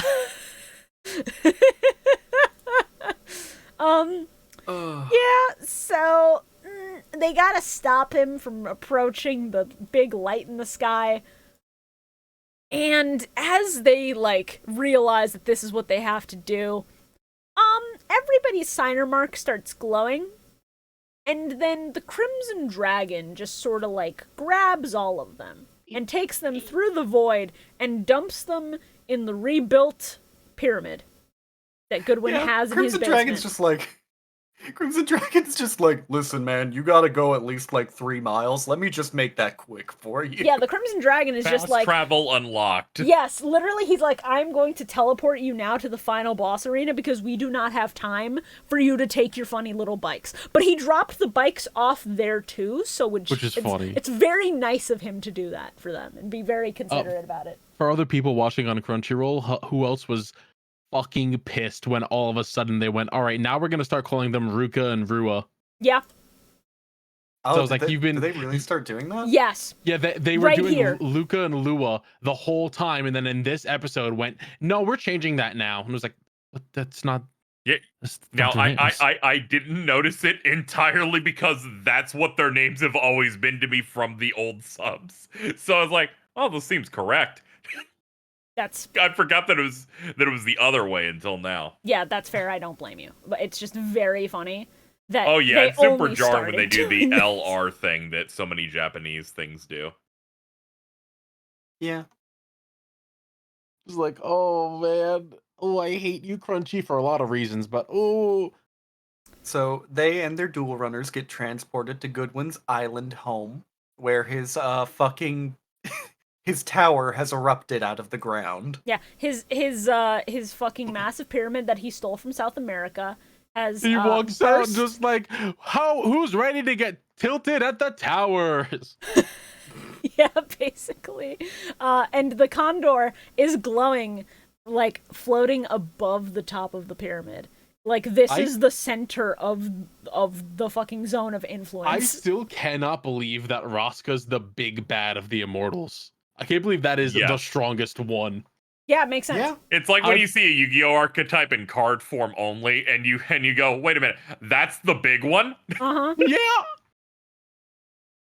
I was like, wait a fucking second, that card sucks. What do you mean? Okay, What are you listen, talking about? he's sick as fuck. It was the though. key card in one of these episodes when they do the little dance. Yeah, when they Was go, it Wiracocha "Nah, Raska or- Wiracocha Raska. Was it was it Where- Raska where- or was it the hummingbird that was used in Fluanderies for a while? Because I remember was- one it of them was became Raska. meta relevant for a bit. Okay. It was that's Raska funny. because you could just rip cards out of your opponent. You could rip like 3 cards out of your opponent's hand, and they just couldn't do shit about it. That's awesome. This card It's- did briefly have a period of time where it was good because That's Flu why I made like good. it. I like it for that exact reason and no other reason. It's fucked up because It also looks cool. the name of this fucking is neat. Earthbound Immortal just made me think of Churrasco the entire time. Like, I saw Wiracocha Raska, and I was like, why are you telling me about spiced meats? What the fuck is going on? Who named these? It's very, very funny. Goodwin shows up Yeah, at the top of the pyramid, and he's like, "Hey, what's up? It's me." It's me. And he's like, "Yeah, the world's fucked. You fucked it. You fumbled the bag a little bit. So, Hey, you say, check out my sick new back tattoo. yeah." So he turns around, and oh my god, the final Dark Signer is Goodwin. Also, watch me do a Master Roshi and just fucking expands his muscles out. No, bro pulls a fucking younger Tagoro and just decides to flex so hard his shit there's just something tears about off. Studio Gonzo, who Uh-huh. animates all of the Yu-Gi-Ohs up until they become like weird chibi things and buddy fight likes, had this thing after the main Yu-Gi-Oh show where they're like, what do we do? What if the dude got really huge? Because you think about what happens in GX and they're like, Oh my Kagamaru God, yeah. gets huge. Fuck. Fucking Adrian Gecko gets huge. Like, Yeah, you go, no. why did they keep doing this? My first thought was Gecko. It's very funny. Oh, because that is maybe the stupidest thing. Dude, in the you think entire about it? show. You think about it, Ansem Seeker of Darkness, he got fucking ripped and huge after taking in the darkness. That You is true. He think- becomes like larger in every way. Like he's just like a giant man. All I've And then learned everyone, from and media, then everyone here just becomes super big baby Gronk. all I've learned from media is that if you let darkness into your heart, you get very strong and big. Yeah. And yeah, I but then want you get that. beat up by an 18-year-old, and you want that to happen? No, you simply tread the path of evil without going down it totally. That's all you got to do. Clearly. Okay, that at only Venom. works for so long as we can fucking see based on Goodwin. Shibuya. Look at Venom. Case closed. But he's the lethal Nailed it. protector, In bro. theaters now. He doesn't. He's the lethal Venom 3. protector. Last Dance in theaters now. Okay, Get if your anybody- tickets. Real talk. If anybody spoils Venom 3 for me before I get to see it in theaters, because I'm waiting to see it I with would- people on a trip, I I'm would gonna never. fucking kill them. So, I'm happy to tell you that they kiss with tongue. Yeah! That's not a spoiler. That's just what I needed to know. so They do, Godwin actually, reveals that yeah, he's it's crazy. Dark Signer now, that he Uh-huh. lost his duel with his brother, Uh-huh. and then he just rips an arm out, and he goes, watch this, light and darkness combined. So when I said I thought the arm in the jar was Goodwin's, I was not wrong. It's Goodwin's now. It's his now that he's That's taken it true. and Yeah. slapped Well, it on the It was husk. a Godwin's. It was Yep. just the other Godwin. Also, So they go into like all of the setup here, which was like his brother, Yeah. as a result of the experiments and stuff, was both signers at once, mhm. and then he just like removes the good arm to set things up. Where he's like, "Hey, you need to bring people here, Godwin, to defeat me." if you want to like save the world and everything, because I've let the dark part of me take over. Yeah. And when they showed that they dueled each other, right? And the fact that Rex Godwin loses, and they show all of the cards that he had to defeat his The his solemn brother, judgment took me out. and It his was so solemn funny. judgment did like divine wrath, and then it all feeds into the fact that his And name's mirror Godwin. force. He wants to become a god. All Yep. of his cards are based on God's judgment. Uh-huh. Yeah. I realized this and I popped off and I went, wow, you really tried to change his name in the sub to good, or in the dub to Godwin. That's and why I hate the name change. It completely goes against like the entire point of like the character and the themes that they're going for, where Rex just decides I'm gonna lose on purpose to become a dark signer to find a way to break this endless cycle of the Crimson Dragon and the dark signers fighting. Yeah. By getting the power of both of them and just doing a world reset. Fuck, that was an edit I could have made. I could have made the stop fighting dog, but he has both of the tattoos. Shit. Fuck. You draw the little fucking. I give him the dragon head on one arm, and then I give him the fucking condor on his chest, and it's just stop I immediately fighting. just thought of the fucking stop fighting creature from Smiling Friends. Oh god, yeah. I realized what he was doing, and I when it had the flashback, and he was like, I'm going to break the cycle by absorbing them both and becoming a god. I was like, wow, I did not expect to feel empathy for this man. I didn't expect to like get a sense of tragedy from his backstory outside of, damn, what happened to your brother sucks. But and it absolutely like feeds into everything he said before. He's like, I will do whatever it takes to achieve like this piece that I'm shooting at. I'm like, oh, no wonder he doesn't care about satellite. He's going to reset everything when he wins. yeah, exactly. He plans on just setting the world back to zero, so what does satellite matter? Which is completely fucked, because then that means ignoring the suffering of the people who are in front of you now, and all that shit. Yeah, it's just that thematically it's very that good. apathy of going, everything's ruined. There's literally no way that we can fix this. I need to just cut our losses. Yep. In a way. What was your guys' favorite part of this episode? Mine is when they just decided that the women don't get to do anything, and I sat there going, "No, that's cool. That's great. I'm happy about this. I'm really glad." They don't have Carl, butts. why are you watching Yu-Gi-Oh! If I'm you want really a woman to happy do about something this. here. Dude goes to a Kentucky Fried Chicken going, where's the hamburger? Like, what a dumbass. Like, I don't know what you God. expected here, brother. Yeah, unfortunately, man. I mean, they don't have bikes. It makes sense. Man, we learned across two separate series of Yu-Gi-Oh! That eventually all women are relegated to cheerleaders. It's they do something later, but Yeah, just Later, enjoy the things that this has been my policy ever since I noticed that women don't get shit in the Yu-Gi-Oh franchises. Enjoy the things they do get. Yeah, exactly. and you know what? The duel's fucking sick. No, the duel is sick as fuck. Yeah, I've got a Super sick couple adaptation differences here. Hey, me. In the dub, the capsule containing what was his name? Rudger? Yes.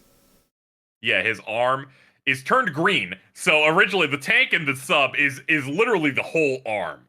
They instead made it green with the mark of the dragon inside it.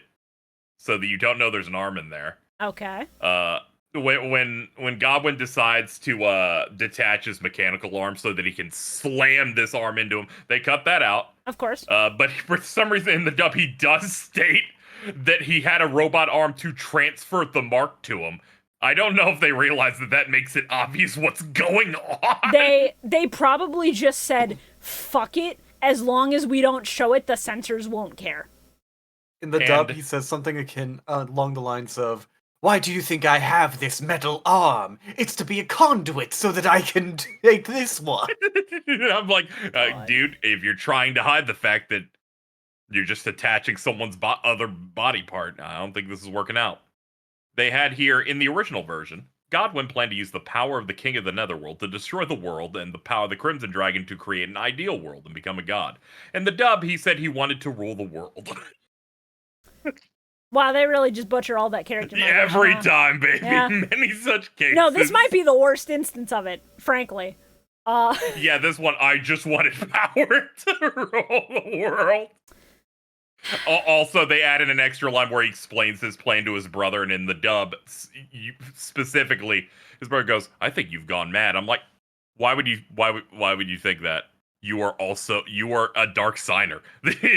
You should be shocked that he's going through with this. Yeah.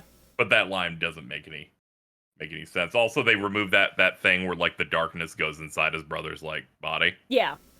Where it's like the lightning's coming out of his eyeballs. No, that shot is so fucked. Like, the moment bro said every 5,000 years the cycle continues and they choose their battleground, they picked my brother, I screamed. Yeah, and you see that battle. His screaming as both of them are inside him. He's in fucking agony out there. It sucks. Mm-hmm. Yeah. Yup. Yeah, and of course the most important dub change they had to do, they had to extend his brother's sleeve. Uh-huh. So it doesn't show that its arm is gone. Uh-huh. Yeah. I love them. It's so Epic, funny.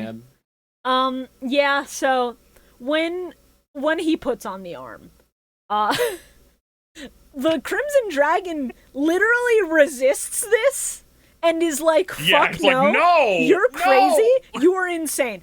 And he just goes, it'll take time. Using the He's Dark like, whatever, Signer powers, you'll get used to it. using the Dark Signer powers, I will make this arm mine.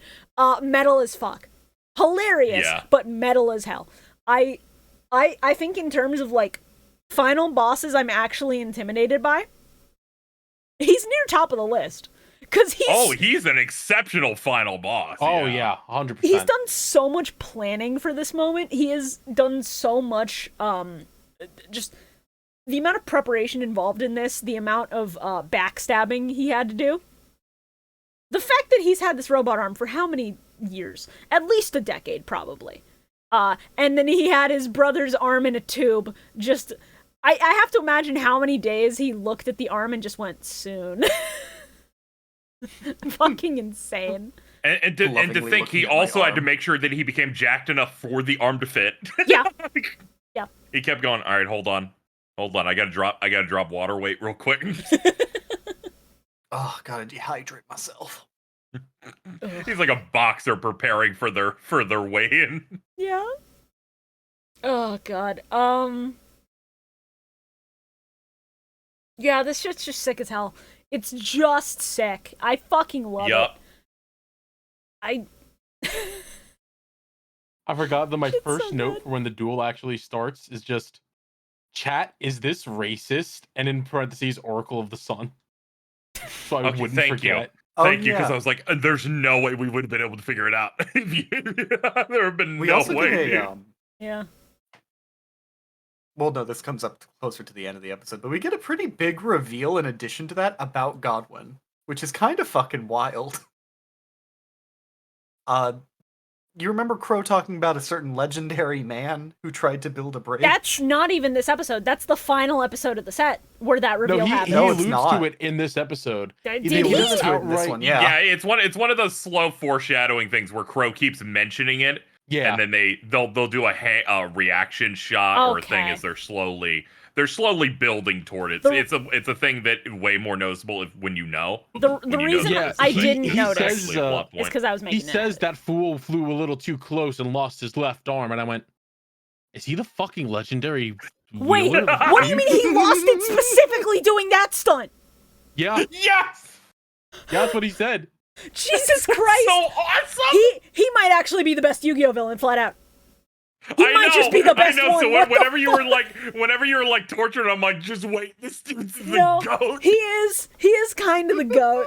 He really. What the fuck, man? He's so good. Just the fact that they set up this duel and they're like, all three of us will do the riding duel. So it'll be Crow, Jack, and Yusei. And he's like, okay, you all get 4K separately. I get 12,000. Let's just do it. Yeah. He's so game for it. I love it. And he's immediately like, sure. And this is the best. Whenever they give the final boss a shit ton of life points, it means they can hit the hell out of it constantly. Yeah, it's so good. I fucking love Yu-Gi-Oh raid bosses. Yeah, also they gave him a unique theme specifically for the duel too that they play throughout. That's like really lends credence to this being like a final boss scenario. So, Also the fact that he brings out the sun and moon dragons on the same I was about- turn. Oh, hey, that means I get to say, flash it. All right. as the duel starts, once we finally get to Godwin's turn, he immediately tunes into the sun. He takes the sun, He takes the moon, and then he takes the sun. moon. He Let's takes go. everything that seems like fun. You see why I went, Shorah, how the fuck did you make this fast? Because Yeah, it's really good, though. So this is one of my favorite Yu-Gi-Oh anime gimmicks for a monster ever. Yeah. Where it's a monster where when one dies, the other one rises from the graveyard. So he just creates so this loop. good. It's The so fact that he's good. going to be running this the entire duel while he also has his boss out. These are just two mini bosses. Yes. I really It's like really these cards. good. They're really cool. Also, the theme that plays when they fight him is just called Light and Dark. I was gonna say the themes of light and darkness in him because he's taking in both of these cosmic entities into himself, one that is quote-unquote good and one that is quote-unquote evil. It's fucking incredible. The theming on this entire arc, let alone this final fucking duel, excellent. The fucking, like, sun goes up, moon goes down, moon goes up, sun goes down gimmick of this is so fucking good. Yeah. These cards' designs are just really kind of neat. Like, the actual card art for them's good. But also, These cards are so cool. now everybody knows what my fucking intro quote was about. Yep. Yep. Which, hey, by the way... Yeah, so this isn't the only edit that Shorah made based around the fucking moon and sun cards, but specifically the moon. You remember that Sailor Ooh. Moon redraw meme that was going around a few years ago? Oh yeah, the one where she's like, look, yeah. Yeah, so let me get the screenshot for anybody who's unaware. Oh Man. It'll be up on the video version in Yeah. a second. So, yeah, this is what Shorah was cooking at the beginning. There he is. Oh. Uh-huh. Prism power! Make You also I kind of forget when you go back to the show where they portray cards differently, where I'm so used to these two synchro monsters, and I'm like, oh yeah, of course the moon would be a dark synchro monster in the show. I popped Yeah. off when I Right? saw that. It was so fucking good. Everything in the theming. The theming and everything on this last set just really shows they fucking dog walk most of the franchise with these first 64 episodes. Uh-huh. And as someone where this is my favorite show, and I kind of enjoy the second half of it, which I would consider the rest of this more. I don't think it'll be as strong as this from a writing perspective. Absolutely not. And themes and pacing in some ways. But man, what can? Yeah, I literally, I finished watching these episodes, and I went and I put the first 64 episodes of 5Ds onto my media thread, partly because I think it's near perfect, and partly because I want it to be in my end of year roundup. I need that shit so bad. The fact that I finished the Dark Signer arc and I said, not only if the show ended here, it would be basically a perfect Yu-Gi-Oh series, but also the fact that I said that might be better than Battle City, which is my favorite arc of Yu-Gi-Oh! Insane. Yeah, it's all killer, no filler on that. Like the most times you find things are more drawn out as like those spirit duels, or maybe an early episode where he fights like a nobody. But those bits that drag don't last more than like 3 episodes max, which Yeah, is and at really most what they're helps. building towards something. This is just Yeah. they took the momentum that they did for the last like third of GX and just kind of kept it on a new show. Yes. That is maybe one of the best ways to describe it. It's insane. Like this shit's just gas. It's so fucking Because the vibe's good. almost indistinguishable with how you were talking about when we got to the good part of GX, which is like season 3 and 4, where it's like, oh yeah, we're just moving the whole way Yeah. here. We're not. You think a plot point is going to hang for a couple of episodes of our show, but it doesn't at any point. Yeah. It's like we have shit we need to get done. Even when a thing drags, it drags with purpose, and at the very Yes. least, it doesn't drag for like, 17 years. It drags for maybe like Yeah. an extra 20 minutes longer than it needed to, and then you move on and you're right back to fucking excellent duels and fucking excellent character development, and it's so fucking good. Yeah. Before we keep gushing about it, we need to fucking get back to the duel. So, you say Jack and Crow, because Crow is fighting the final boss too. Sick as hell. He's not even a signer. Yes, he literally says, I don't have any of these powers, but I will protect everyone. Bro is in fact part of the team. That team being Team Satisfaction. And I started like clapping when they were like, we're doing a 3v1. Let's fucking go. And Godwin standing on top of the fucking pyramid with a that is raised so high that he's in the clouds. He's in the clouds. He's probably not getting enough oxygen. Thank God for his evil dark magic, and he's just like, I can just project a vision of myself over everything. Yeah. It's like, dude, are you like overcompensating for something or what? I mean, yeah, obviously. You don't do all of this without trying to compensate for something. He's ascending to his big old godhood.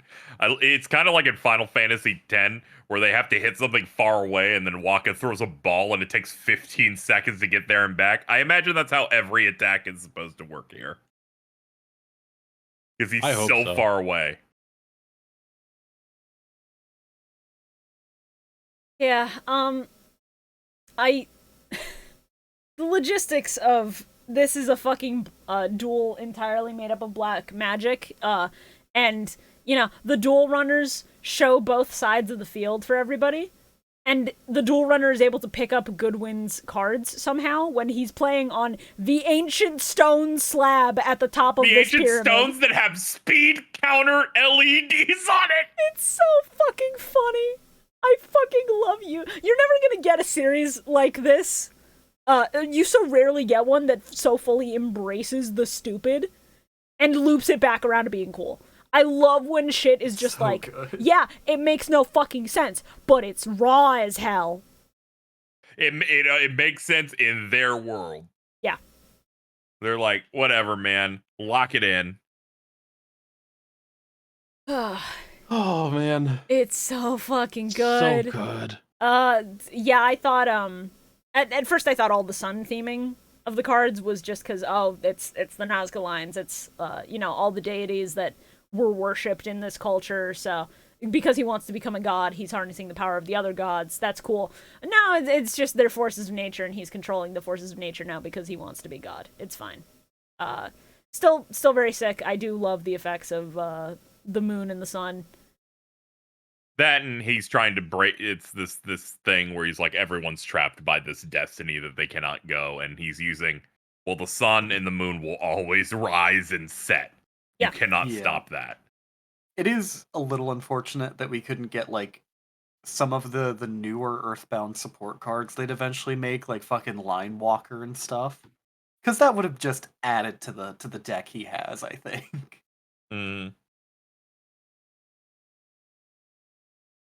It's fine, though. Yeah, no, I think thematically this deck does exactly what it needs to do for the sake of the plot, and it's just fucking sick as hell to boot. Yeah. Oh. Yeah. 63. We're moving on to 63, and we're gonna hit some fucking goat shit, and also my favorite Earthbound Immortal by far. Look at that fucking thing. Oh, yeah, you know this shit's gonna be doomed as soon as they do the opening bit in the Japanese, where they're like, what is this week's card? And they go, it's the ultimate Earthbound Immortal. Apparently, you can skip its battle phase and drop your life points to 1. Uh-huh. I read that, and I paused, and I said, what the fuck? Like, out loud, I said, what the fuck? It's just immediately, they're just like, lock in, this one's gonna be rough. Yeah. I use Earthbound Immortal Wirakoka Raska's effect to drop your life points to 1. Sparks. Now, if they have divined this, he wouldn't be unbeatable. He's got so many Hino Tamas. Fucking Christ. Yeah. No, this thing's metal as hell. It's just so good, and its effect. Now you is... understand why Roscoe's my favorite. Yeah, So I get it. cool. I get it. The tanking your life points to one thing is really good for a final boss because it adds a fucking sense of urgency of, oh shit, we have to kill this guy now. Not that there wasn't already a sense of urgency about the guy who wants to become God, but you know. Right. Like, if he drops all of us to one, we're one hit away from eating shit. We Also need to funny fucking because go. they were just like, for the actual card, they're like, that's too strong. That's too good. That's too strong. We got to change Yeah. the entire effect. Yeah, of course. Yeah, Oh, yeah. they're like, this is ridiculous. This is insane. We can't do this one.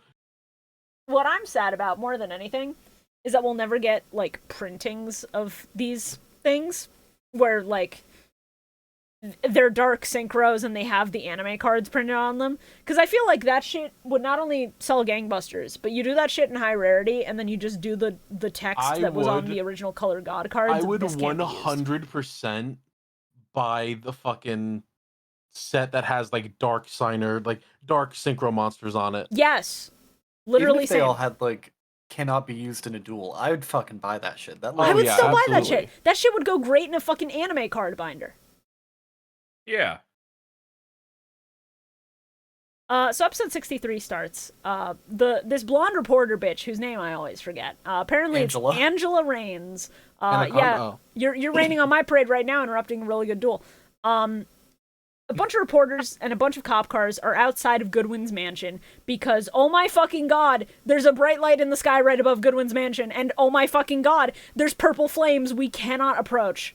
What the fuck is going on?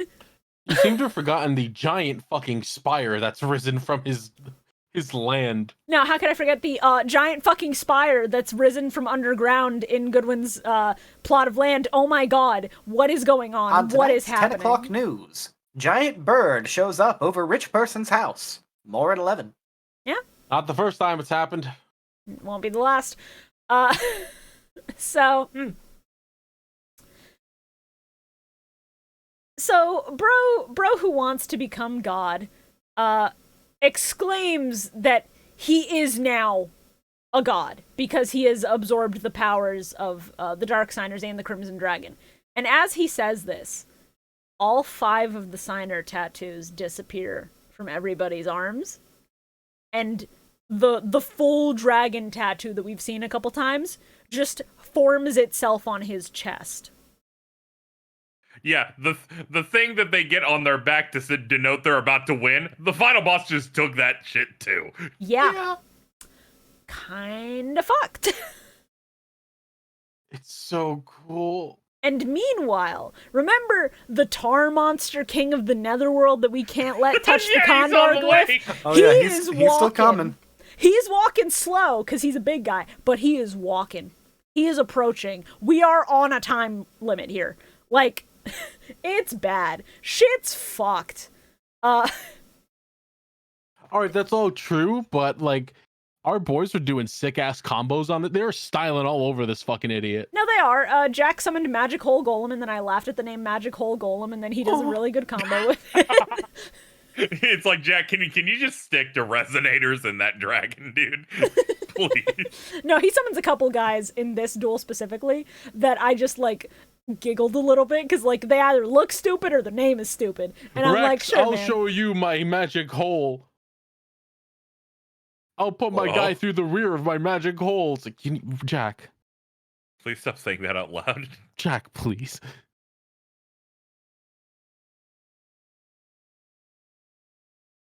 Shoutouts to Ushio cheering on Crow. Yeah, everybody has, He's like, literally me. people cheering for them. Like, I think it's Mina for Jack. No, wait. Dick Rider. It's Leo and Luna for Yusei. It's Mina for Jack. And then Trudge for Crow.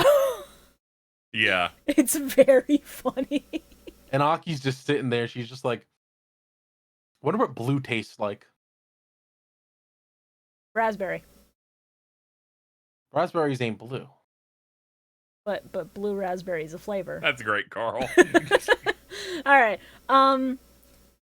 Jack drops a sick one-liner on his turn, by the way, saying let me see if I have the quote. I don't care about gods, and I don't care about bonds either. And then Crow goes, stop fucking around, Jack. You are not getting rid of my ass that easily. It is so funny, because Jack is still trying to do the cool guy persona, and Crow is like, shut the fuck up, bitch. We are over that shit. You are over that shit. Yeah, he says it at some point. I forget exactly where it is. It's definitely after this. Where he goes, I didn't seek any of this out. But through this adventure, I have literally been brought into this group. Yeah. And we're just gonna fuck some shit up. It's the end of this episode, he drops the line where all of my notes just turn to all caps for a minute, and I start screaming. And then I start screaming in real life. Don't worry, we're gonna get there. We're gonna get there, and I'm not gonna shut up about it. My favorite quote from Jack in this episode is, Sun Dragon Inti can't lead it astray, so it will bite your throat. That's awesome. It's like, dude, it's so good.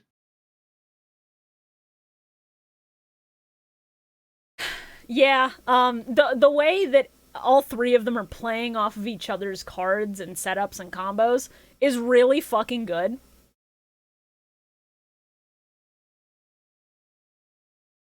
Yeah, they because the rule was that they could not open with an attack, so everyone just opens with everyone just opens on setup, summoning some stuff and getting some back row up all in a row. Yeah. Popping off big combos everywhere.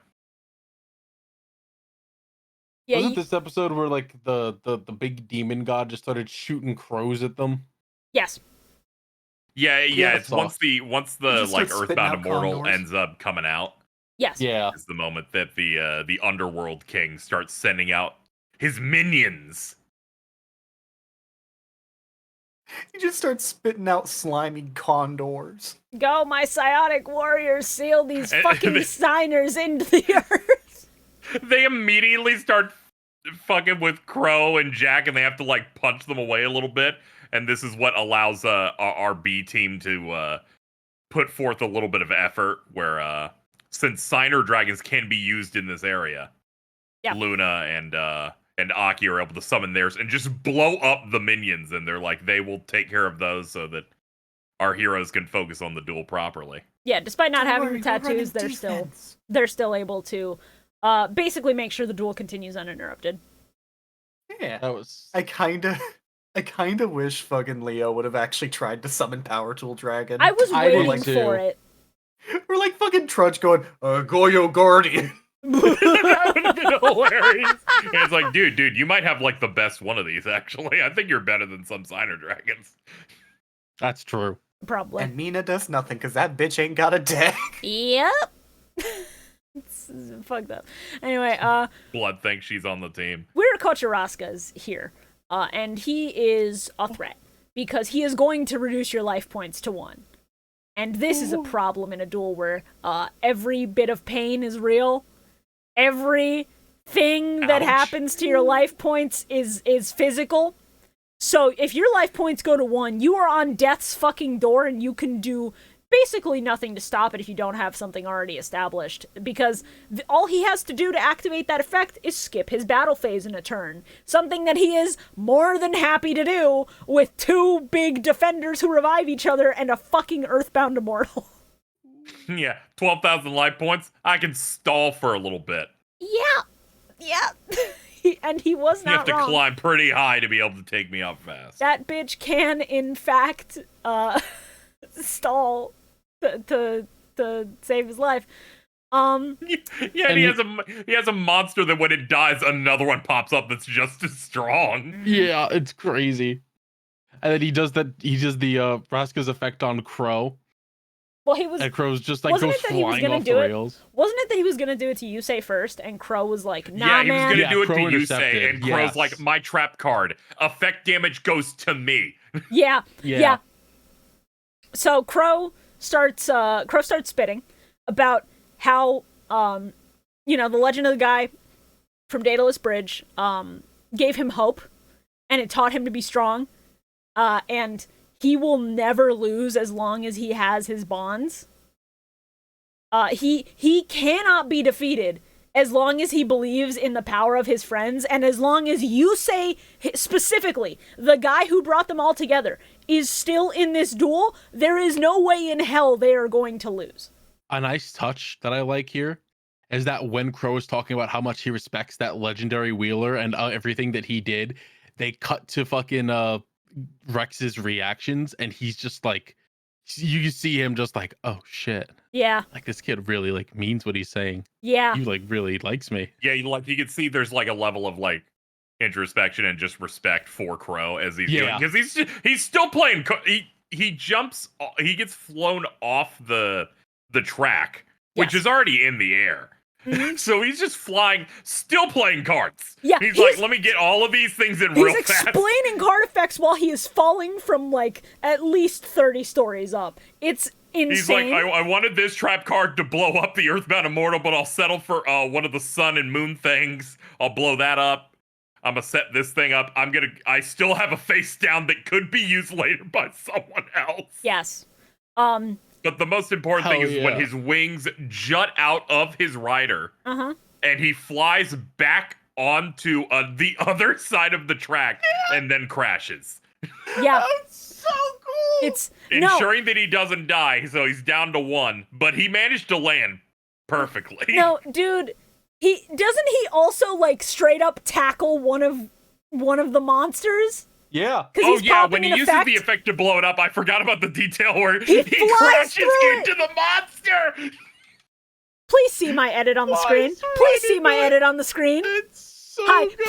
please look at this, He is because psychotic, dude. the reason I didn't catch any of the fucking foreshadowing with Godwin being the guy from Daedalus Bridge is because I was too busy cooking this, brother.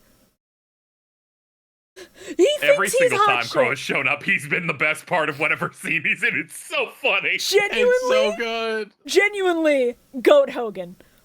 Fucking insane that basically our tertiary guy is the coolest one. No, I knew I liked Crow. Yeah. But like actually sitting down and watching 5Ds, it's like, oh, I fucking love him. That's the Like, goat. That's the He's a fucking great character, goat. and he has the most broken archetype in that specific generation of the show. So you know he's just perfect. He He's so good. is him. There's nothing else to say. He is him. Yeah. And so You know who else is him? Jack Atlas. Jack fucking Atlas. Yeah, Jack Atlas, who baby. sees what Crow just did and what Crow went through, because Crow is now dying on the floor, falling off his bike, 1 life point. Jack is fucking pissed. Jack is livid. So he summons a funny little guy named Sinister Sprocket. This is the guy who made me fucking laugh. Jack, what are you doing running this little fucker? This guy looks like he belongs in Yusei's deck. I don't know what to tell you other than Sinister Sprocket's a really good card. Like, No. genuinely. I believe you, but you have I to love this little strong understand. glow idiot. Oh no, it does look like it belongs more in Yusei's deck. But it's just a little guy. It looks like a little junk boy.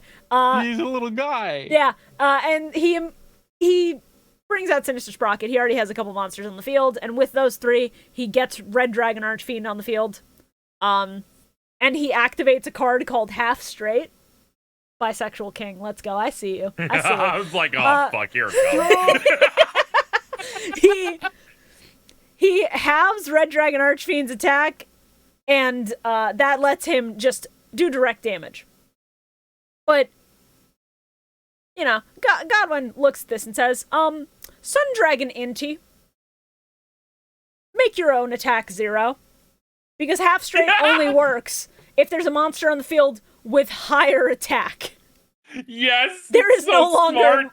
there is no longer a target for that. So Red Dragon Archfiend has to attack the Sun Dragon now. And when a monster attacks and destroys the Sun Dragon, that monster is destroyed alongside it.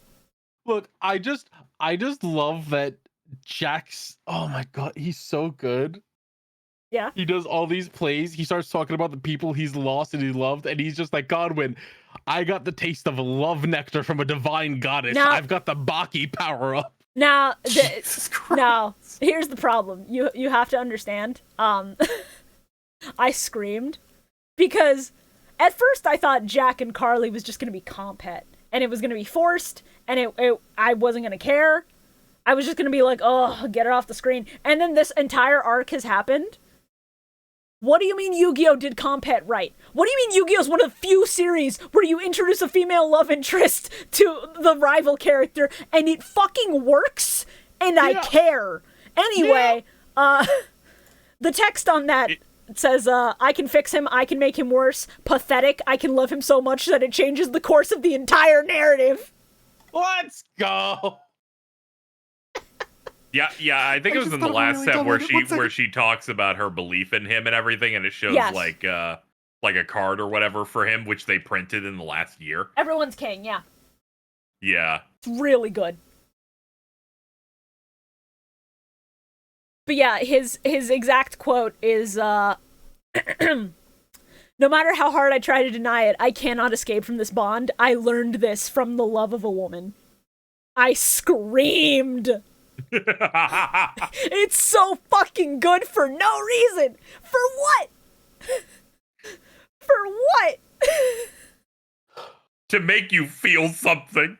No. Oh, the best part is when Red Dragon Archfiend is in danger of being destroyed, Yusei tries to activate his continuous trap and says, Jack, use it, save your dragon, because the dragon up until now has been a symbol for Jack and has meant more to him than basically anything else. And Jack doesn't do it. He lets Red Dragon Archfiend kill Sun God Inti and also die by its card effect. And instead of using the card, people make fun of him with the king title, and he just replies, never forget that I am no longer the king. And then I start screaming, because Carly is the reason he's no longer the king, because he now values bonds and friendship and shit, and that's all on her. I am so not normal about this. This is fucking me up how good this is. Yeah, he's real good. That never changes. He's good. He's great. I do love the respecting women arc that Jack Atlas goes through. Mad respect. Mm-hmm. He was very disadvantaged because the only other woman around him was really annoying. But thankfully, it all worked out. I'm working on the worst fucking edit now. You do not have a third one in the back Lord. pocket. Jesus Christ, man. I only have one more, and it's the one from last week. You can blame Carl for this one. You're gonna love it. Oh, no. Right. I'm reviving this one from last episode because it continues to be relevant. Once I figure out how to undoom her from the narrative, the wedding is back on. Very true. Yeah, throwing this edit up while we were talking about her dying in his arms was very funny last week. You did miss some real comedy with that. But, yeah, that's episode 63. So let's go ahead and move on to the final episode of the batch, and the final episode of the Dark Signer arc, episode 64. This has my favorite intro of all of them, where they have to catch you up on everything happening. So they do a 3D spin and zoom on Jack and Yusei, and then they have to roll to the opposite side to show that Crow is dying on the ground with 1 life point. Yep. It's really good. And the fucking god of the underworld's still getting close. Uh-huh. He is still walking. They're like, we have to solve this in 1 episode. Yeah. Let's do this. At first, I thought, how the fuck are we going to settle this in a single episode? Because, Jack and Yusei are both still kicking. But it's really good because Leo and Luna do their fucking card intro thing, and it's the nani kana, and then it's Saber Star Dragon. And Yep. I go, holy shit, yes, absolutely. And then it's gonna be peak when they say, oh hell yeah, it's Saber Star Dragon. Remember, the name of his attack is this, because they want the kids at home to scream that when that attack pops off. Yes. It's They're me, like, I'm the "Get kids 'em, at home. Yusei." It's fucking excellent. Yeah. So, yeah, as soon as the King of the Netherworld reaches the pyramid and reaches the Condor glyph, shit's fucked, and the death and rebirth of the world will, in fact, happen. So, time crunch still. And Godwin starts spouting some nonsense. He starts dropping, RPG final boss one-liners. Yeah. He starts talking about how death is a solo adventure. That's a direct quote. That goes kind of crazy. The intent behind it is horrifying and really good, because he talks about how at the end, when you're about to die, bonds mean nothing. You are well and truly alone. But then he drops the phrase, death is a solo adventure, and I said, bro, what if we had co-op? What if? A person can easily become alone by dying. It's like, shit, I mean, I guess you're right. That's pretty true. I mean, what the fuck do you want me to say? Yeah, I don't know. It's This is getting a little real, dude. But yeah, he goes off on this tangent, and then he, skips his battle phase and goes, Jack Atlas, 1 life point, and then fucking, basically boots him out of the duel. Because anytime anybody hits 1 life point, they're fucked. And, Yeah, so Jack falls off his bike, and since he can't get on it, it's done. yeah, he's out. His stuff is still in play, but he cannot. His turn gets auto skipped for the rest. Can Yeah. I say, it's wild to me just how many cards Godwin has that just like negate direct attacks. Yeah. He has so many more than we've ever fucking seen. It's like, all right, dude, we get it. Calm The down. mission is attack and dethrone God, but what if God said, you cannot attack me? What if God said solemn judgment? Truly, yes. Godwin looks at the King of the Netherworld and goes, get this blonde bitch. And he starts, like, launching a blast towards where they're fucking dueling. It's really good. And, Godwin's reveling in his victory, and he asks Jack, how he feels. Like, is he in despair? And Jack's like, no, because I'm not dead, bitch. It's really good. It's really good. And Jack and Crow both had face downs that are still in play, even though they themselves are out of the duel, that Yusei is still able to take advantage of. Everybody's cheering for Yusei because he's the last man standing. He is their last fucking hope, and unless he gets a good playoff, he has exactly 1 turn before it's over. And Thankfully, he managed to draw into Debris Dragon.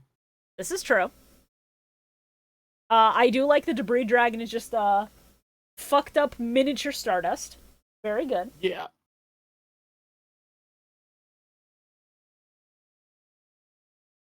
I hate that fucking Stardust Xiaolong or whatever. That fucking ugly little dragon scares me. Yeah, it's not great, but we'll get to him Roast because little it's not noodle. time yet. It is You time. say, He gets it out with a Debris Dragon. does he? Yeah. I thought Doesn't he? Or am I insane? No, No, I thought that's later, Stardust I'm sorry. Xiaolong was for the final. Yeah, fusion. that's later. The Yeah. final synchro. Yeah. So Yusei's finally able to get Stardust Dragon on the field. Everyone has summoned their aces. And,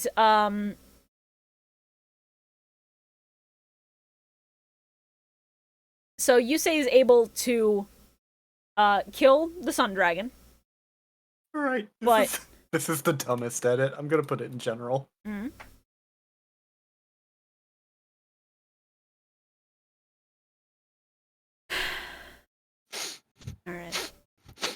Alright. I am blaming Carl for this, by the way. I am, in fact, blaming Carl for this. Oh, brother. It's a Baki edit. I don't go here, Oh, but bro. I assume it's funny. It's pretty good. It's okay. They replaced George W. Bush with the Sun Dragon. Yeah, I believe that. I know Baki gets fucking insane. Yeah. Now, I don't want to keep that on screen longer than I have to, so I'm putting Yeah, Hey, Drop I'm your putting text Crow to Hogan 0. back on screen. That's an executive decision from me. We'll deal with that when it comes time to vote for the thumbnails. Hold on. I think I'm allergic to Baki. What the fuck? Anyway.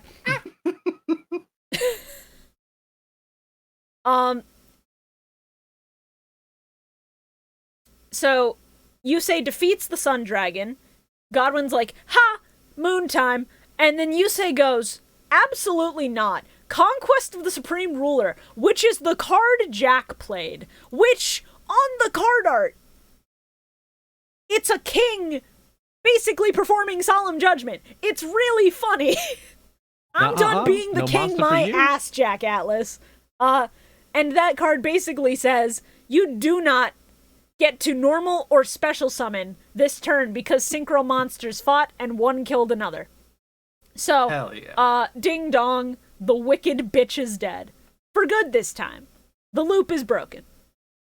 And, Yusei basically just goes, so long as I have my bonds, I will not give in. Fuck you. Godwin starts spouting nonsense about how, he's given in completely to despair, and that, the world can't be reset until he becomes a god. And Yusei's like, did you forget your brother? Dude, I love Yusei's line here. Everyone has something in their hearts that can never be lost. And I just wrote immediately, mine is Macklemore.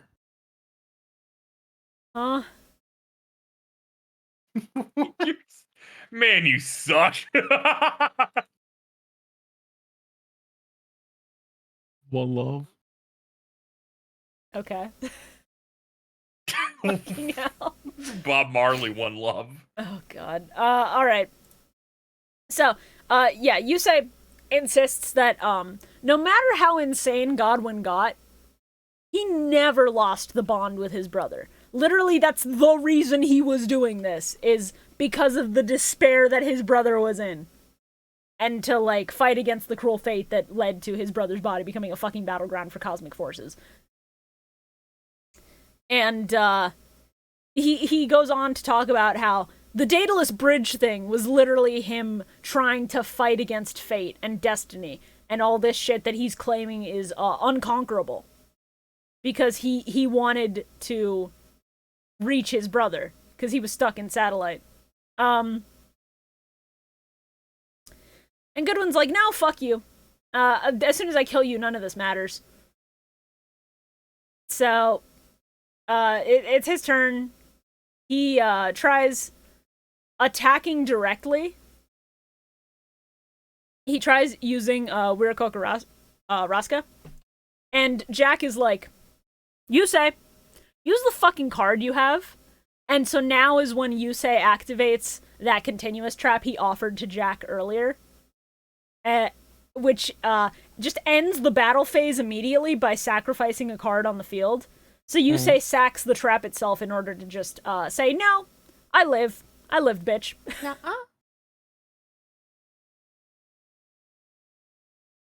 And through his whole empowered speech, he wins back the power of the Crimson Dragon. He does. He He does. cuts a really good promo, and the Crimson Dragon goes, yeah, you guys are the one.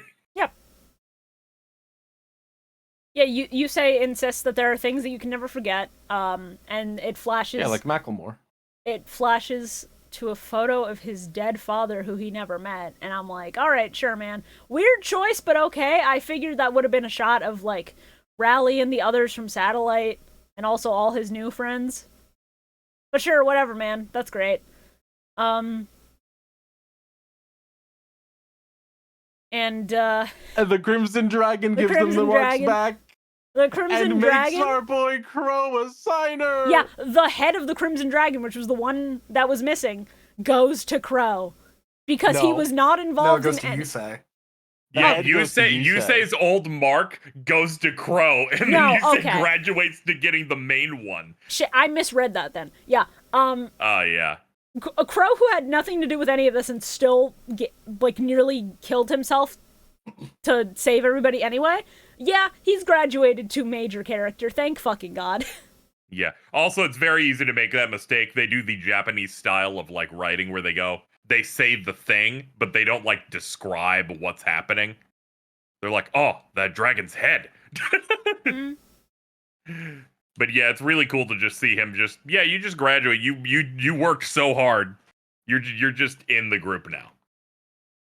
You don't have a signer dragon, but you can Not just yet. you can still fuck around.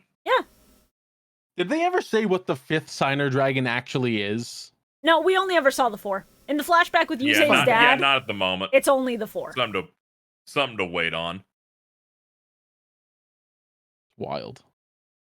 Yeah, Yep. so I think in one of the, if I remember correctly, in one of the flashbacks we saw the Signer Dragons, but we don't have like all their names at this Yep. point. Let me see if Something I to can look find forward to. I'm curious about it. Yeah, so not only do all the marks go back to their respective signers with a little bit of shuffling, and also Crow gets one, but then almost immediately after, they all just jump back to Yusei. Because it's time to draw the out. It's time for Kino. He draws fucking Majestic Dragon. And then this is when Stardust Chelong comes into play. And Yusei is able to synchro summon Saber Star Dragon, the fucking goat, the I only show up when we're about to go crazy dragon.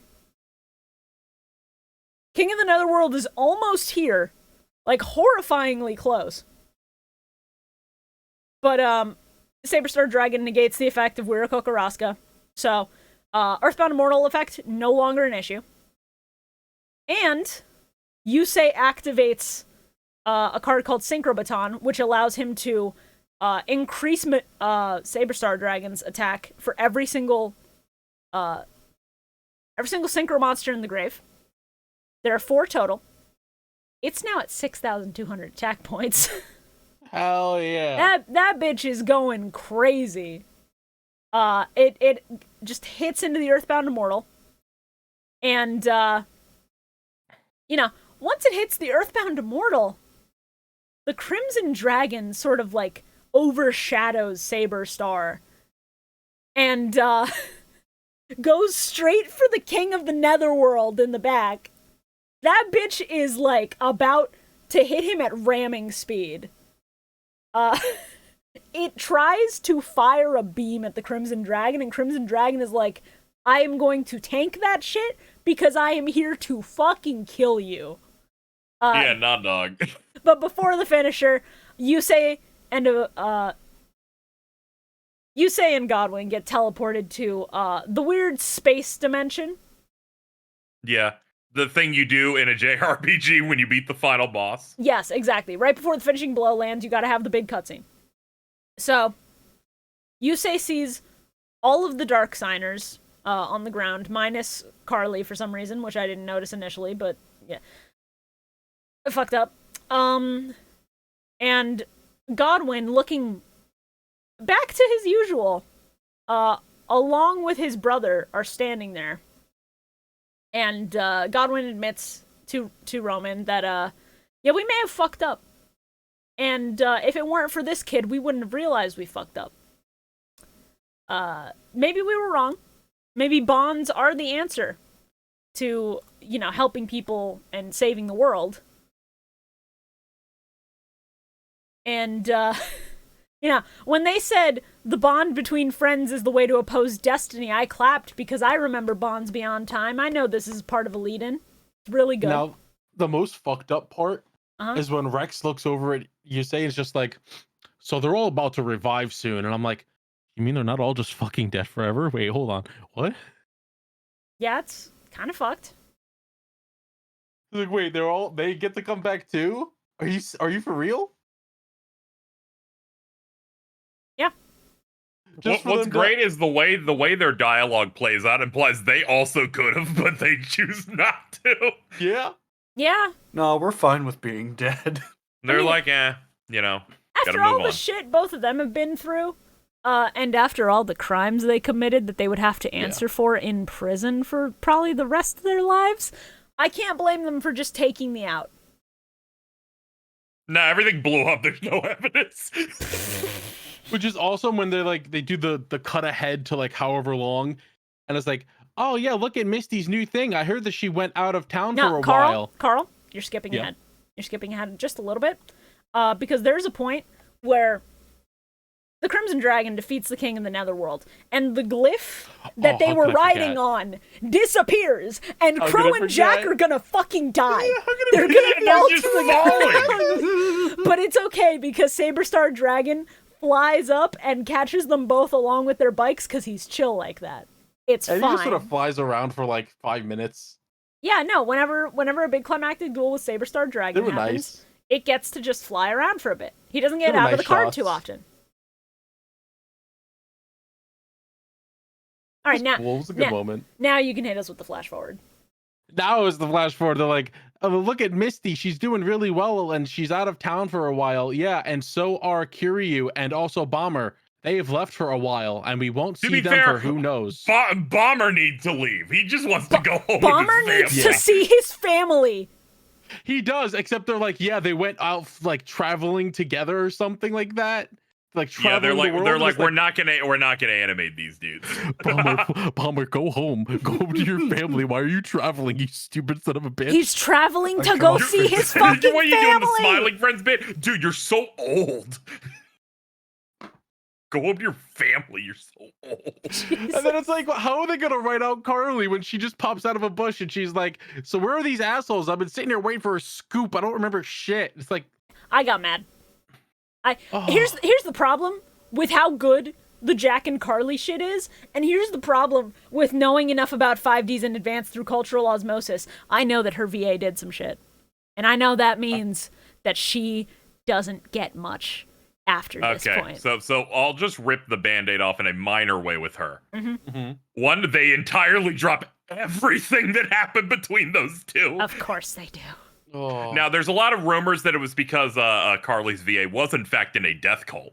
But the more accurate answer seems to be they just kind of pivoted on some writing decisions and shifted what they wanted to do with the show for the second part. So unfortunately, just hold that moment they had in their hearts. She is going to be relegated to the comedy position for the rest of the show. I'm sorry. Yeah. But hold this part in your heart. It doesn't make it any less cool. No, it makes it less cool because of the fact that she doesn't remember anything. I understand making her forget the trauma. Just hold in your heart, all right? You just hold it and don't think about it. She doesn't remember admitting to herself that she loved him. She doesn't remember him admitting that he loved her. She doesn't remember any of that shit. I'm livid. No, it's fine. It's unfortunate. It's Hey, look over it's there. They rough. combined city and satellite. Yeah. That is true. That is true. So They made a new bridge. yeah, it cuts to Team Satisfaction minus Kiryu, who's traveling the world in Bomber. Dead. And they're standing at the remnants of the old Daedalus Bridge, which is surrounded by the new bridge, which has kind of formed the A, like in Jack's earring, which is really funny. Could you imagine, like, oh yeah, Kiryu's off traveling the world. I wonder how it's going. And it just hard cuts to him in a crater in the Yamcha pose. Just dead. That would be so funny, actually. But, yeah. He will return in Avengers Age of Ultron. Not Age of Ultron, dog! They're He'll gonna come back and be Quicksilver like, that man! He's Stop hanging out with that. Elizabeth Olsen. he'll come back like you say, they put my brain in a robot body. I'm Robo Kiryu. Don't make Kiryu the Tristan. I'm No, it's begging okay. you not He- to make him. He will come back. He won't be Tristan. Yeah. Yusei's Tristan has been established by the dub. I mean, true. yeah. That's... You will be fine. So, the arc in the season ends, and the three of them are riding out to New Domino, and they're like, yeah, we got one thing left to do, and it freeze frames, and they start to duel. Not for the fate of the world, just for kicks. It's awesome. It's the end of Battle City again. That's how fucking awesome it is. Hey, where, I like, wonder Yugi why and Battle Yugi and City is Joey my have that favorite duel. arc and why this almost I know. overtook it, bro. When you post it, I'm like, oh yeah, they do end that same like peak way. Yeah, where it's just the stylized freeze frame. It's really fucking good. Shibuya, I was so glad when you said like the series could have ended here and it would have been perfect, because that's exactly how I felt. Like, Yes. this was the perfect book note for this. It's so Yup. good. No, it's Genuinely, like, Sadly, the two best, they hadn't created their new extra deck card yet, so we gotta Yeah. run this to about 155. genuinely two of the best back-to-back seasons of a show just ever. hmm really fucking as good as GX season 3, if not better. Yeah, really enjoyable. I think it overtakes season 3 of GX for me just Well, because. yeah, I just wanted to be nice, but Well, no. That's true. They took everything that the season had, including random guy gets jacked for no reason. God. I just think season 3 of GX, I get what it's doing. It's very tonally different, and it's definitely it definitely just makes GX more interesting because of what it's doing in the hard pivot. But it's such a fucking downer at all times. And the Dark Signer arc is also really bad. It's a real downer. But the Dark Signer arc has moments of hope despite that, whereas most of season 3 of GX is, hey, what if we beat Judai to death with hammers emotionally for like 70 episodes straight? Yeah, it's the consequence of them having too much fun stuff in the front that they wanted to have the contrast here. Thankfully, this has a little bit of levity in it. Yeah. For various things happening. Like, even when Bomber dies, at least his family is back. Yeah. There gets to be that hopeful energy going into it. Yeah, it's playing a lot more on the tragedy of getting what you wanted, but at the If this cost was a of never Kamen seeing Rider it. season, this would be one of the best. This would be like up there with Build. Hey, literally the 3 of them writing on the glyph, I went, this is just like the end of Kamen Rider Drive. They're locked in. This rules. And then it's just like... So you're all set. You know who didn't write this? Yu Takahashi. He didn't do that. Yeah. He'd make 5Ds.